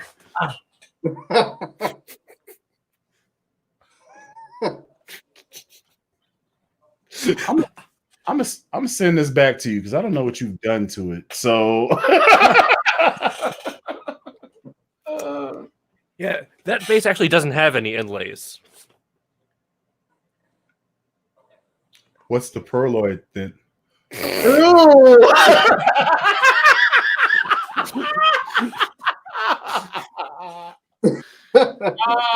And we're demonetized. There's some substance in between the wood, no pun intended, here. And evidently you froze it in place. You can practically hear lobster in every note. You nasty. You have to be on some sort of list at this point. Yeah. I'll wash my hands after I play. That's why you have to wash your hands before you play too. Oh, hi. I got walkie-talkies. It's me and my girlfriend's upstairs since I'm down here now, so it's easy to talk to each other. Yeah, you're I'm on the internet. Not be ignored, Dan. Dan's not here, man. Do you not get that reference? I do. This is But I'm on the weird. internet. I gotta go. This is weird, bro. this is weird, bro. That was a threesome I wasn't looking for. My mom is in here. This is weird, bro. Anyway, Just don't make eye contact. It'll be fine. My wife would never want walkie-talkies. She's so happy that I'm not down there right now, that I'm upstairs. dude, we catch so much flack for like talking trash. It's a wonder that we're even with people. Like it's legit a wonder. Like I'm sitting there like, for all the stupid stuff I do to my old lady on the regular, just pass the time, she should have stabbed me in the butt cheeks a long time ago or something. Just the bases alone. But here's the crazy. So here's the crazy thing. So it would be like that if I spent all my money buying all of them. I didn't for the most part. So she's sitting there looking at me like, "You got another base in?" I was like, "Yes." How much did this one cost? 2 videos. Yeah, I mean that's what you guys have done well, is monetize your hobby. I mean, you both gonna be there. You just gotta keep on going. You both gonna be there. You have estimating early August based on how things are going. Yeah. I mean, you got the watch. I know you got the watch hours. All you need is the subscribers, and you can put in for it, and then you on your way, baby. Actually, I don't have the watch hours yet. I'm getting there. I'm almost at the subscribers, at the 1,000, but I'm getting like 50 to 100 watch hours a day, something like that, and I gotta get like 1,700 more or something. How much is it? It's 1,000 subscribers and 4,000 watch hours. Yeah. So stupid story about this. I was doing these videos just because they were fun. Live wasn't a thing. I put out a video, and then my thing was just like texting everybody back whenever they comment, right? Like that was my thing. I enjoyed like this live thing. I'm a people person. So yeah. What I didn't know was when I comment back, they then have to click on my comment, which starts my video again, which makes them comment. So I'm running a whole conversation with like 30 people. So I have like freaking probably 250 people that watch my stuff, and I'm just running a conversation with all these people. So I ended up having like 10,000 watch hours and like 600 subscribers. I was like, oh, this is a thing. And then the freaking the doggone video hit and went viral for whatever reason. And then YouTube emailed me. It was like, hey, would you like to monetize this video? And I was like, what does monetize mean? Google monetize. To get paid for something. Yes, I would. Went to sleep, woke up, 5,000 views. What? Went to sleep, woke up, 20,000 views. Excuse me? 100,000 views on the end of the week. I went to my wife. I was like, hey, I don't know what's happening, but I want to make you aware of it. So if somebody comes and kills me, then you know it's YouTube's fault. Okay? I didn't kill myself. I still have bases I have to buy. So, and she's like, okay. Then she subscribed to me and she started watching the count go up. And she was like, are you viral? I was like, no, I got tested before we got married. She was like, no, stupid. I mean, are you viral? Like you're popular? I was like, I guess so. It hit him. Like I stopped YouTubing for like 2 months, and I went back. It was at 1 million. I said, "What is this? What is this?" Yeah, That's man. crazy. Yeah, Which, you said it was that Marcus Miller video that went viral or whatever? yeah. It was. I was in Akron, Ohio, doing a air conditioning install job for a high school in Akron, Ohio. So they had a, you know what I'm saying? There's nothing to do that I know of. So what I know is I know they got Marco's Pizza because I looked that up. So I hit Marco's Pizza, phenomenal for the first time. Went there 3 times. I was there 4 days. And then I was like, what am I? I don't have my bass up here. I need to play bass because I miss it. So I went, searched out a Guitar Center, went there, found Is that Huh? the one where the dude's playing guitar in the background? Like, Yes. Like, okay. Yes. So all I wanted was to record this bass so that I know what it sounds like because I've always wanted to play a Marcus Miller bass. And then lo and behold, I find one in this Akron, Ohio Guitar Center. So I'm like, sweetness, let me play this bass. I do the introduction like I normally would. And I'm like, oh yeah. No finger style. None of that. Straight thumb action. And then the guitar dude kicks up. I didn't know how loud he was, but because he's a higher registered instrument, he overshot me progressively. And to the point where I was like, man, this dude out here is acting stupid. And then I like stopped playing. Like the whole thing was me doing this. I'm like, and then I hit him with this one right here. Like, and I've been there so many times. That's why I like the video. I was like, man, every time I'm actually trying to look at something here, and there's this kid playing a $3,000.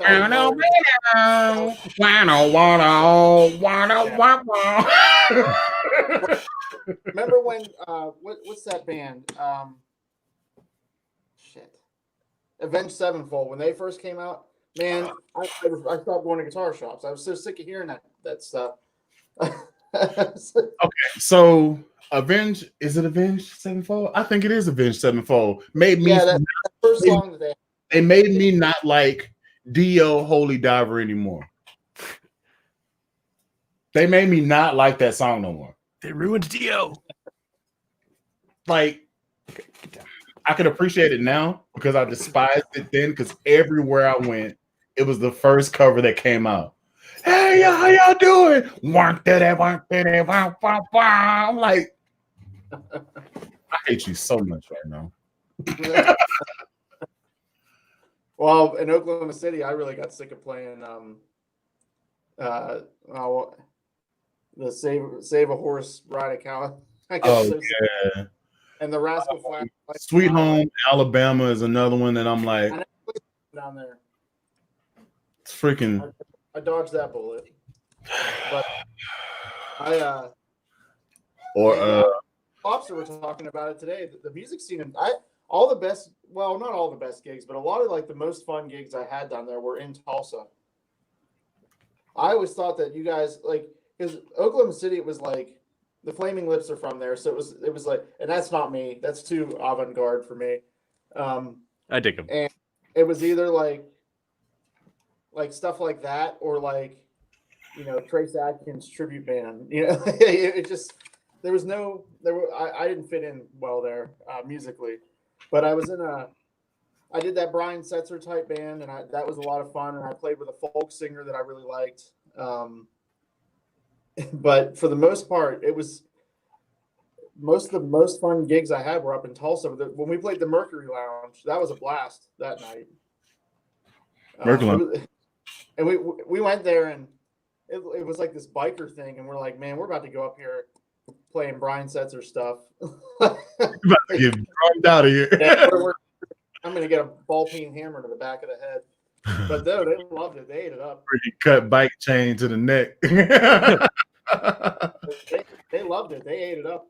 And we used to play some whatever the big lake is up there. They had like a dock bar that we play at. Yeah, we used to play there on the regular.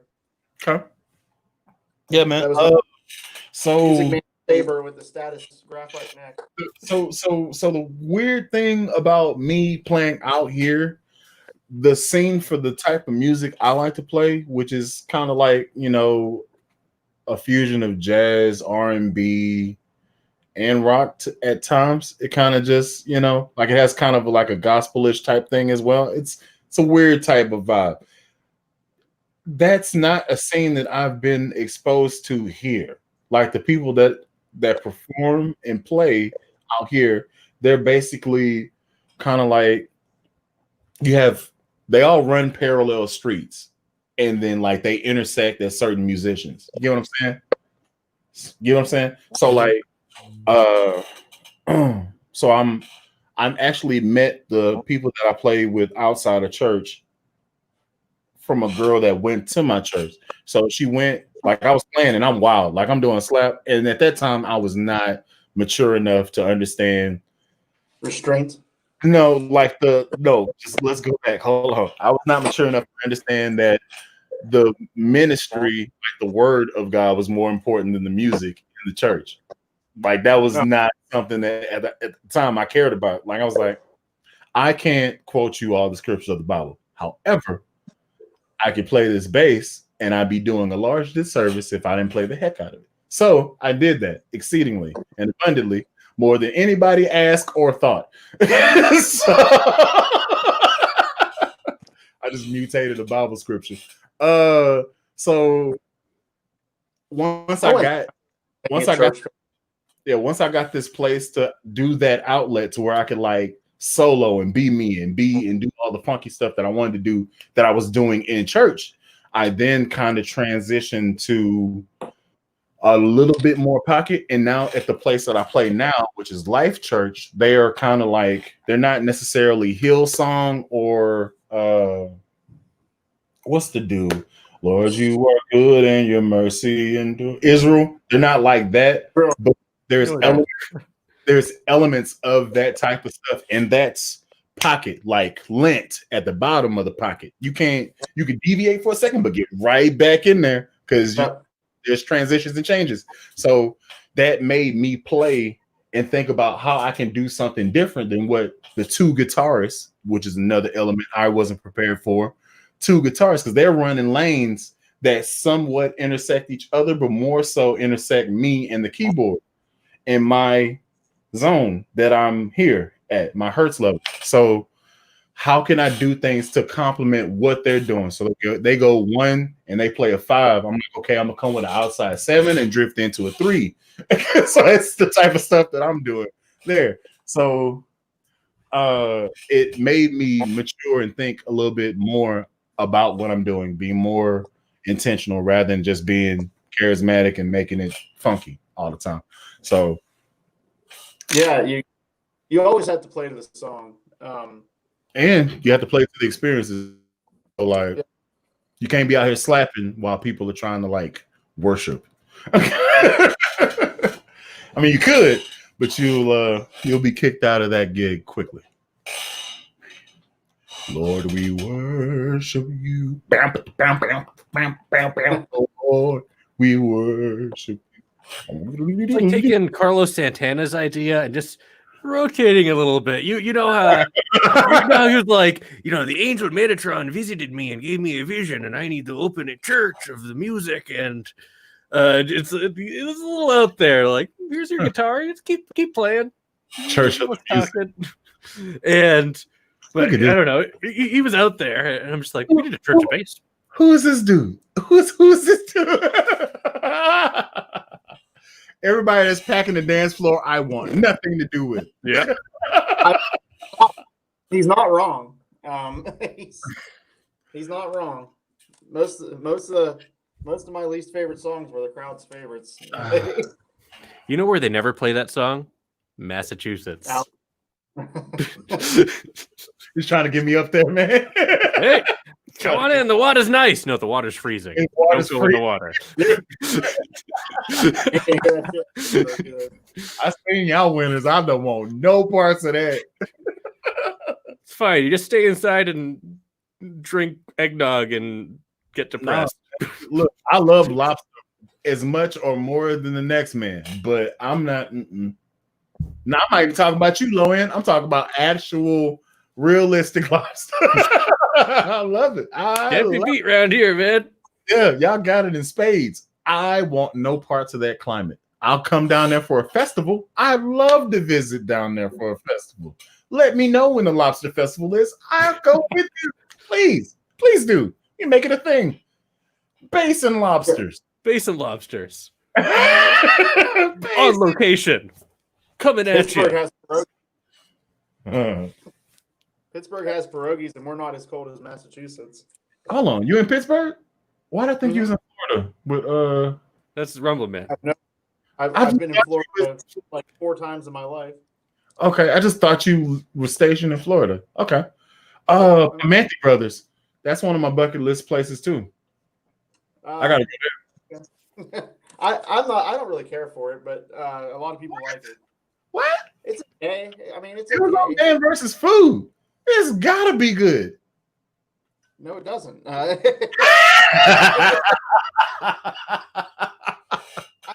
I right. don't dislike All right. it. It's So what we it is. talked. We talked about motorcycles. We talked about bases. We talked about cars. Let's get into this food. Philly's excited now. He's like, I don't Tell me dislike what- it, Go ahead. but it's not something I'll make an effort to eat. But if everybody else wants to go there, I don't have any problem with it. It's kind of like that. There's another place called Fatheads that I think is way better. Okay. What type of food is down that? in- what's that? It's sandwiches. It's sandwiches, but I think they're better than paninis. Okay. So you eat Reubens? Yes. Okay. What is a Reuben to you? It could either be corned beef or it could be pastrami, depending. Sauerkraut and either Russian dressing. Sometimes it's Thousand Island. And marble rye bread. yep. Okay. So there's a thing that's happening in Tulsa that I'm not for. Okay. I'm not for it. I'm not for it. When I first had a Reuben, it was the marble rye. Okay. It was pastrami. Okay. Sauerkraut. And honey mustard dressing. That wouldn't be bad. Oh, it was phenomenal. So that's Yeah. what I thought a Reuben was. This is uncultured meat. They were like, hey, I was going to this place called McNelly's, is in Lake Charles. I was going to get this big stupid burger called the McFarland burger.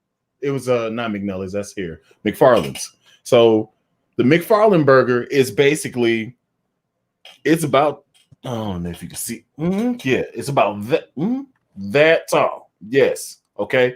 You got the bread here. You have a patty that's about between a fourth and a half pound. Then on top of that, you have sugar cured bacon. Then on top of that, you have like andouille sausage. You have goat cheese. you got goat cheese. Okay. Like a aioli mayo on the top and the bottom of the bun. So this is the whole sandwich, and there's a big stupid knife in it, and they make their own chips. So it's like potato spirals, and they fry them. So it's like for real chips. This is what I thought.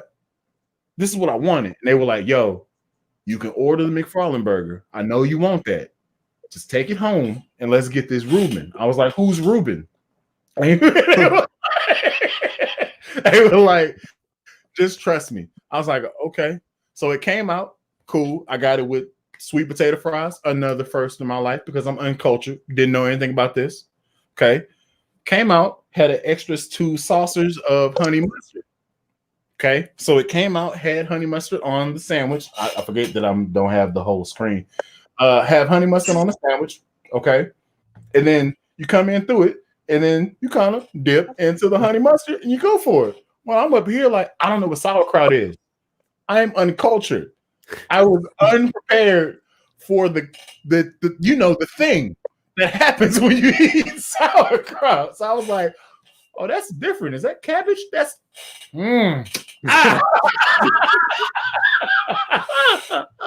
So I grew to love the whole situation, right? And I come here expecting a similar situation, Thousand Island dressing, and I was offended. So I don't know what a real Reuben is. I don't know what it is. So I'm gonna go up there eventually, okay, and I'm gonna go and hit up all the man versus food spots. We gonna see what's going on. I gotta go to Chicago. Gotta go to Chicago. Gotta go to New York. I love. Gotta We had go plans. We were gonna go. DC. We were Yeah, gonna go go ahead. this month. We're gonna go this month. To 'Cause where? That's when the Reds, Chicago, because that's when the Reds were playing the Cubs at Wrigley. We did it a couple years ago, and I loved it. I love Wrigley Field, but Who are you a fan of? the You a Reds. Cubs? You a fan of the What's Reds? that? The Reds, yeah. We go. So I want to hit every baseball stadium before I die. But I'm especially fond of the old stadiums. There's only two left now. One's up by you there, Lobster, and then Fenway. Wrigleyville. And so yeah, we went up there, and we always, one of my best friends in the military is a huge Cubs fan, so we all went up when the Reds came to town and got to sit on the third base line and all that. It was cool. So we were going to do it again because my sister-in-law lives out there, and she lives right near Wrigley Field. We are going to go again, but then obviously that got all disturbed. Yeah, I was supposed to go to Atlanta. Baltimore. Supposed to go to Atlanta for the first time in July, and I'm not getting on anybody's airplane. Yeah. Anytime soon. True that. I'm not road trip. Leave right away, so. Road trip. I'm not, and I'm not trying to drive freaking 14 hours to get there. You know what I'm saying? So I may, if you do it, I may make a pit stop somewhere in, like, I don't know, Graceland area, and then take another day to drive there, and then do it on the way back again. I'm not gonna drive straight 14. It's not gonna happen. I can't do it. And my wife's a pansy on driving long distance, so it's. I can't sit still that long. She's sleep city. She'll be wide the hell awake while I'm driving. The moment she gets behind the wheel, oh my bad. Man, if you don't get your butt out this seat, when you kill us both in here. I just thought of another food thing. You know what was a huge disappointment in Oklahoma was that Nick's. What was what? Nick's Grill in Oklahoma City. Nick's Grill in Oklahoma City. Yeah, they do those gigantic hamburgers. Okay. So, like, it got super hyped up to us. And so, first of all, they only seat like 10 people at a time, and you're in there like this. It's just this little building. And so you wait in line forever, and you're wedged in there between, and all it is, it's just a lot of shitty food. Like, it's not very good, but you get a lot of it, and it's just. I'm gonna tell you like this. Okay, so I'm originally from Texas, and I moved here from Louisiana. Now, so you have Texas, which has a salsa spice, and then you have Louisiana, which is a I'm gonna blow the back of your head out spice, right? Okay. I love Cajun food. Right? Okay, my wife's from New Orleans. I went and grabbed me one. Come on here, Saucy. Go ahead and get on this team. Okay, great. Now, I moved here, and I'm like, man, crawfish season. Where am I gonna get crawfish at? And where we come from, crawfish at the time was like $2.49 a pound. Lobster, crawfish is just. I know what crawfish is. Bite-sized lobsters. Okay. Except they call them crayfish sometime up here. Don't talk. You shouldn't be friends with those people. All right. So anybody that calls it like mud bugs or crayfish, cut them people from your life. You don't need that type of negativity. Yeah, you don't need that type of negativity. You know what I'm saying? Okay. So no, you don't. You don't need that. And we came up here, and it was $2.49 a pound where we came from. Okay. Yeah, so you go there. I got $20. Everybody get 2 pounds. It don't matter to me. Bro, we came here and it's crawfish season, like Mardi Gras time, which is around, depending on how it swings, around February, March, depending on how it lands. They were talking about $9 a pound. I looked at that price. I said, "What the hell is this?" What these crawfish had better be mind blowing. I'm talking lobster sized crawfish. You need, listen. If I was $9, oh my god! I got them. I was like, "Give me the spiciest spicy that you can spice. Okay." And they were like, "Cool, we got you, sir." I was like, "Oh yeah." I didn't even waste any time. I started making my crawfish dip, gathered my ingredients. We making a vat of crawfish dip. It's on, be on and popping. Set it down there, got my bowl old crawfish dip. Put it between me and my wife. It's a date night. I ate the first one. First one came fast. Click, click, click.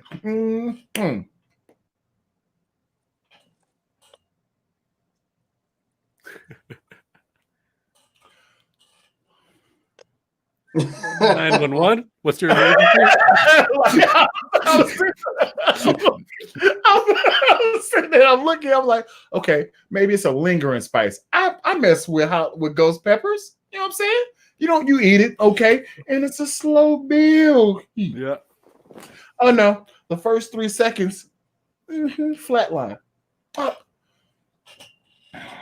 Okay, hey, excuse me, ma'am. I need the chili powder. I need the paprika. I was like, give me those in souffle cups. And she's like, what are you about to do? In my crawfish dip. Just crawfish. Just like, you ain't about to. I didn't pay 2 testicles in the leg. You ain't about to. Not today. Yeah, well, that's my experience here. I had to do this training in Biloxi, and I drove all the way down from Pittsburgh to Biloxi, which actually wasn't a bad drive, but they tell you get there before 10 a.m. So I roll in at like 8, and they said, well, we don't understand why you're here. Your room's not ready yet. And I was like, what time's it going to be ready? And they said 4 p.m. And I was like, well, I mean, if your mom's watching, what the expletive am I supposed to do? She's not here. She's not here. It's fine. That's bedtime.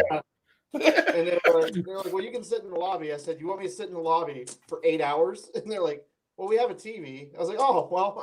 Oh, yeah. All right. I just watch TV for 8 hours. Hey, Bob Barker, what's happening? Daytime TV. Roseanne reruns. I was like, okay, I'll drive around. Like sands through the hourglass, so are the days of our lives. Pretty good, right? I'm like, pretty good. Yeah.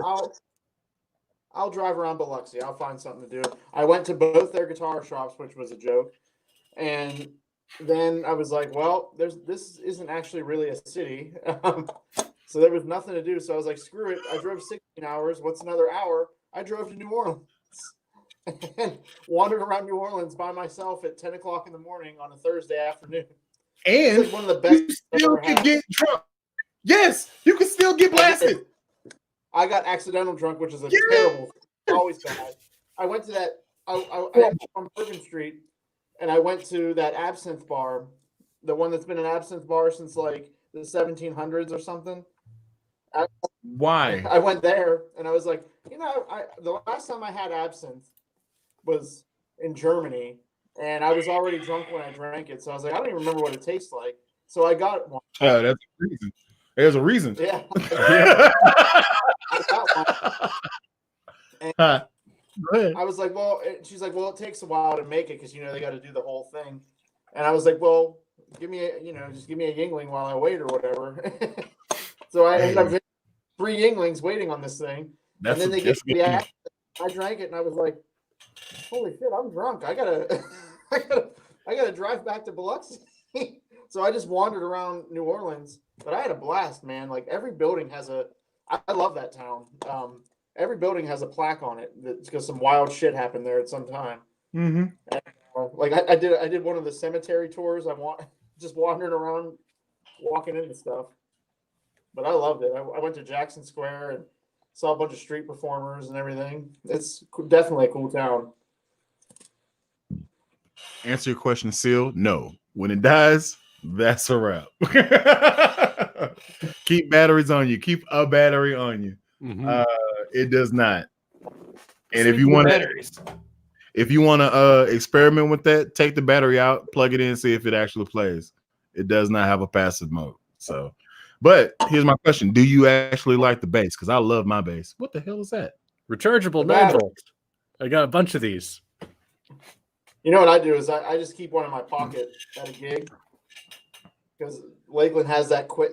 Well, a lot of brands have it. Yeah. That quick thing, and it says Fishman on it for some reason. Yeah. So if it goes out, the Lakeland you can't go passive, so you get through the rest of the song and then you pop the battery in between. Yeah, mine. You have the. Battery. I'm usually playing a Sire bass, and it has an active passive switch. So That's yeah.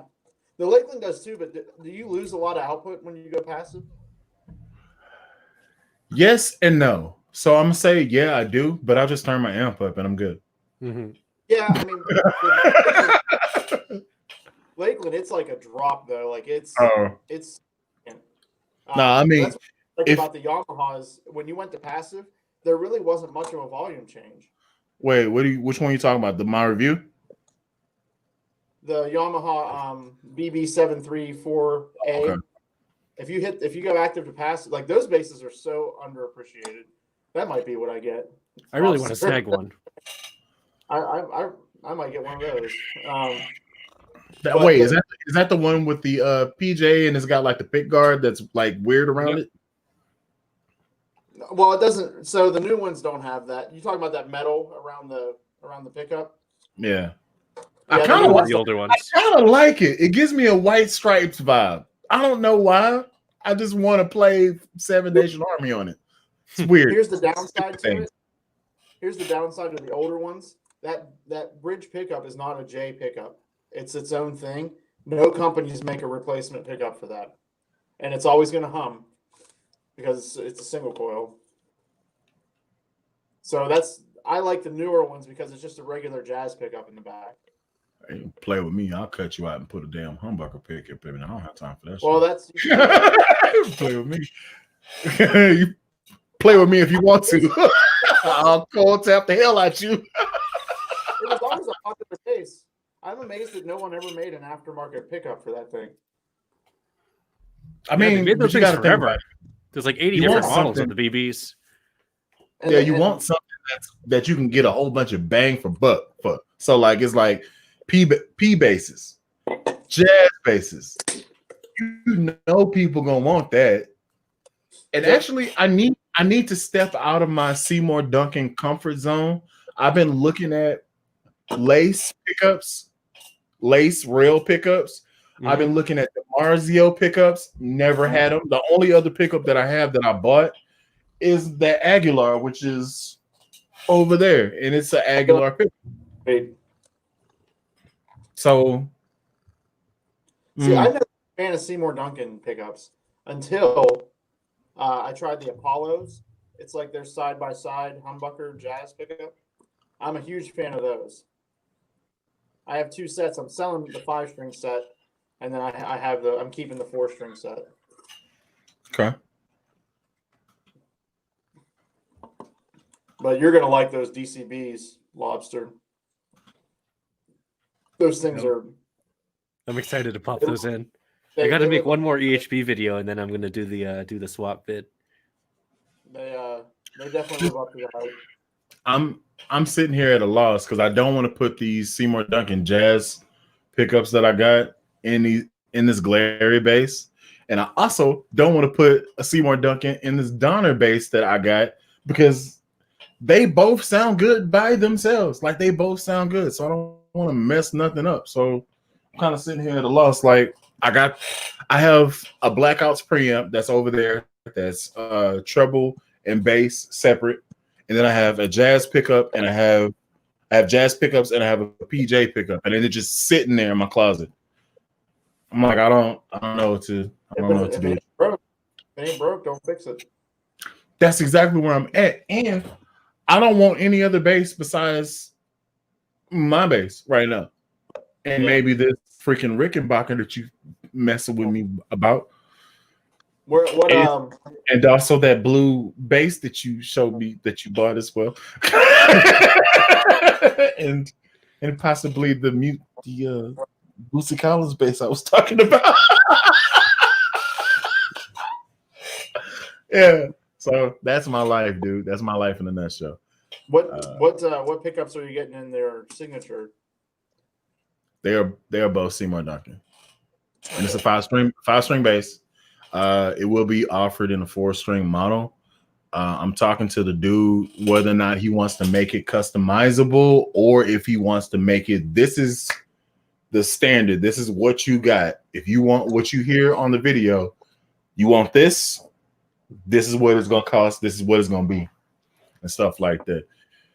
What Seymour Duncan pickups are there? Are they like quarter pounders or what? I think so. Let me get my phone and I will actually show you a picture of it so I can show everybody at the same time for the 9 people that are watching. Everybody else can watch it later. I'm excited. Oh, it's gonna be a slap god. Ebony fretboard, stainless steel frets. Stainless steel frets. It's gonna be a slap monster. Nice. Like you do you see it? No. Slap. Okay. If you don't like slap, don't F with this bass. Slap now. Yeah. Slap it. OMG. I will call the police. OMG. OMG. I will come to your house and eat all your spaghetti. This dude's stupid, man. Or they're making Italian jokes. Freaking dumb, dog. He legit makes me laugh. Like I don't know if that's really his personality, but He's so good. He's so freaking good. Yeah. And he's like really good at playing bass. He does slap style really strange, but what else? Where he like almost pinches the string when he plucks. It's like a lobster claw, no pun intended. Okay, you're doing the soap bar. That's the regular Stingray pickup, the Stingray 5 pickup. Mm-hmm. Alnico 5, baby. Whereas the cheaper Stingray 5 pickup has the nubs that the 4-string has. Mm-hmm. But then the Americans have the beef. Bum bum bum. Yeah. Oh, I also I'll slide you this little ditty as well. Let's go. I'll show you this, and you probably won't see it from there. I'll do what did I decide on? Let's see. Yeah, there we go. That's a good little teaser. I'm gonna show you real fast. You ready? You ready? I'm ready.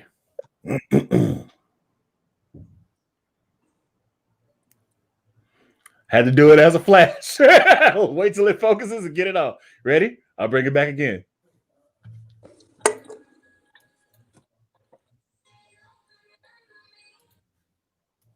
Wait for it. Wait for it. Wait. It's not focusing. You bastard, focus. Mine's been focused for a while. I've been staring at it. Oh, damn you. I even took a screenshot. Yeah, so that's Sell it to the tabloids. You went with the stylish knob configuration. I like that. But come on now. Come on now. That's how I like it, man. All in the line there. I don't like when they have the one like the blend knob in the middle, just like hanging out there. Listen, No. I had that, and then I looked at the configuration, like I looked at how it lined up, how you would have to put it in there, and like it was on the Music Man pickup. Like it was like that far away. And I'm like, yo, if I'm I mean, I'm not gonna be slapping right there, but if I'm doing finger style and I go there and I like hit a blend and it goes to like, and then one of the concerns were they were like, "Yo, why did you do 6? Why'd you do 6 holes when you could have just did stack knobs and did the same thing?" And I was like, "This is my base." Yeah. This is my base. I don't have a reason. It may stay in the center. It may. But I've had bases that I put them in a gig bag and then something happens and the pot shaft like moves over and now it's stupid. I don't want that. I want my base to be sturdy. I don't want it to break. I don't want no problems. This thing gonna be sexy. It's not. It's you don't. It's not even something you have to justify. It's your customized base. That's the answer. Because you wanted it. That's the answer. Yep. Slap us. Slap like that. We're not even What's up?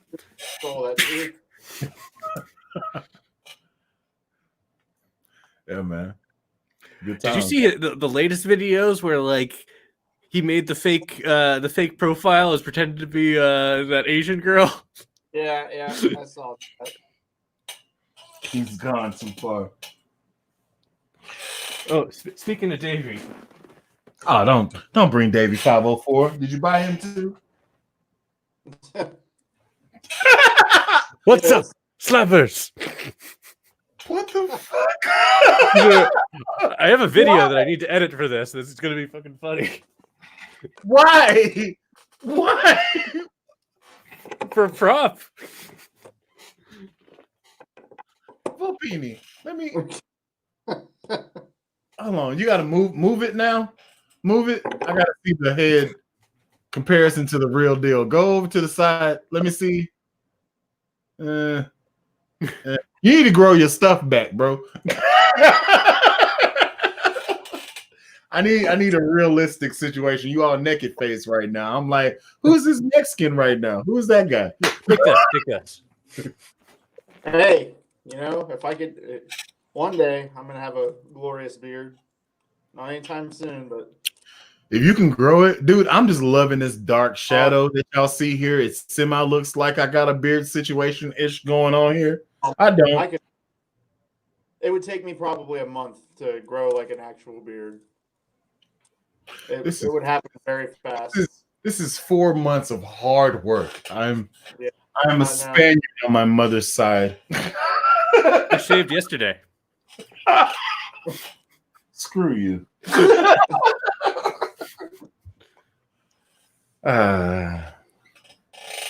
Made me sad.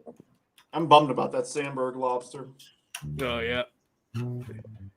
Price will maybe drop eventually. Well, they're not going to sell it. Oh yeah. It'll just be staring at you menacingly.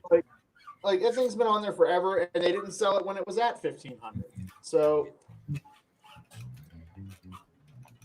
that's all right. I'll show them. Yeah, man. Your YouTube's gonna blow up, and then they're gonna be chasing you down, trying to get you to buy the base. Oh no, it has nothing to do with Sandberg, the company. It was just the shop that was selling it.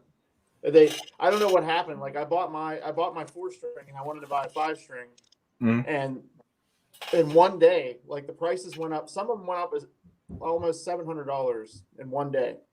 I have no idea what happened. But why though? No idea. And I actually called the shop. It's a pretty well-known shop. I called them and asked them about it because I was ready to buy. I sold 2 bases to have the money for it, and I was ready to buy. And they were like, "Yeah, we're not selling it at that price." So I sold 2 bases for nothing.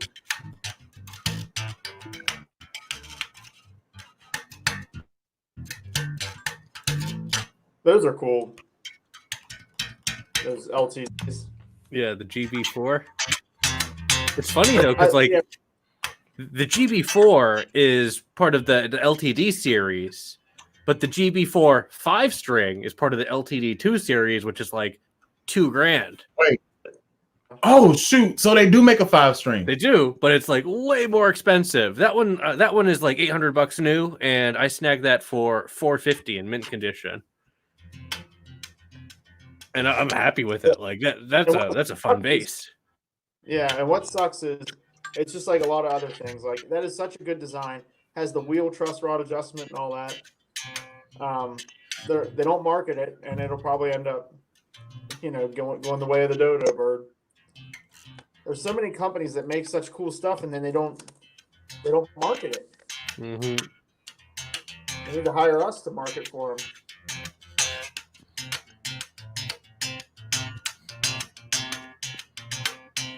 Yeah, but guys, I gotta hit the hay. I gotta hit the dusty trail. I mean, we've been on here for almost 3 hours, so it makes sense. Yeah. So, appreciate everybody dropping in. Thank you, Low End. This is supposed to be just me and you chopping it up, hanging out. And thanks, Chris, because you dropped through. Thank you so much. Thank you to everybody that's watching. You know what I'm saying? I will get with all of y'all to try to get a mutual date that all 4 of us, including Rumble, can get together and do this. And I think that'll be fun. You know what I'm saying? I think that'll be fun. I'm free. I'm off this Sunday, so I'm actually off Sunday too. I know you usually do it on Sunday.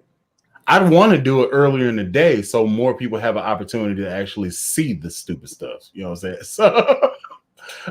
So I'll give a Rumble, see if he's free. And you free, Lowen? Yeah, I don't do things. Sweet. So I'll be talking to y'all. And thank everybody for watching. This has been Bully the Kid, my co-host Lowendlobster, and special guest Chris Volpini. Till next time, y'all be easy.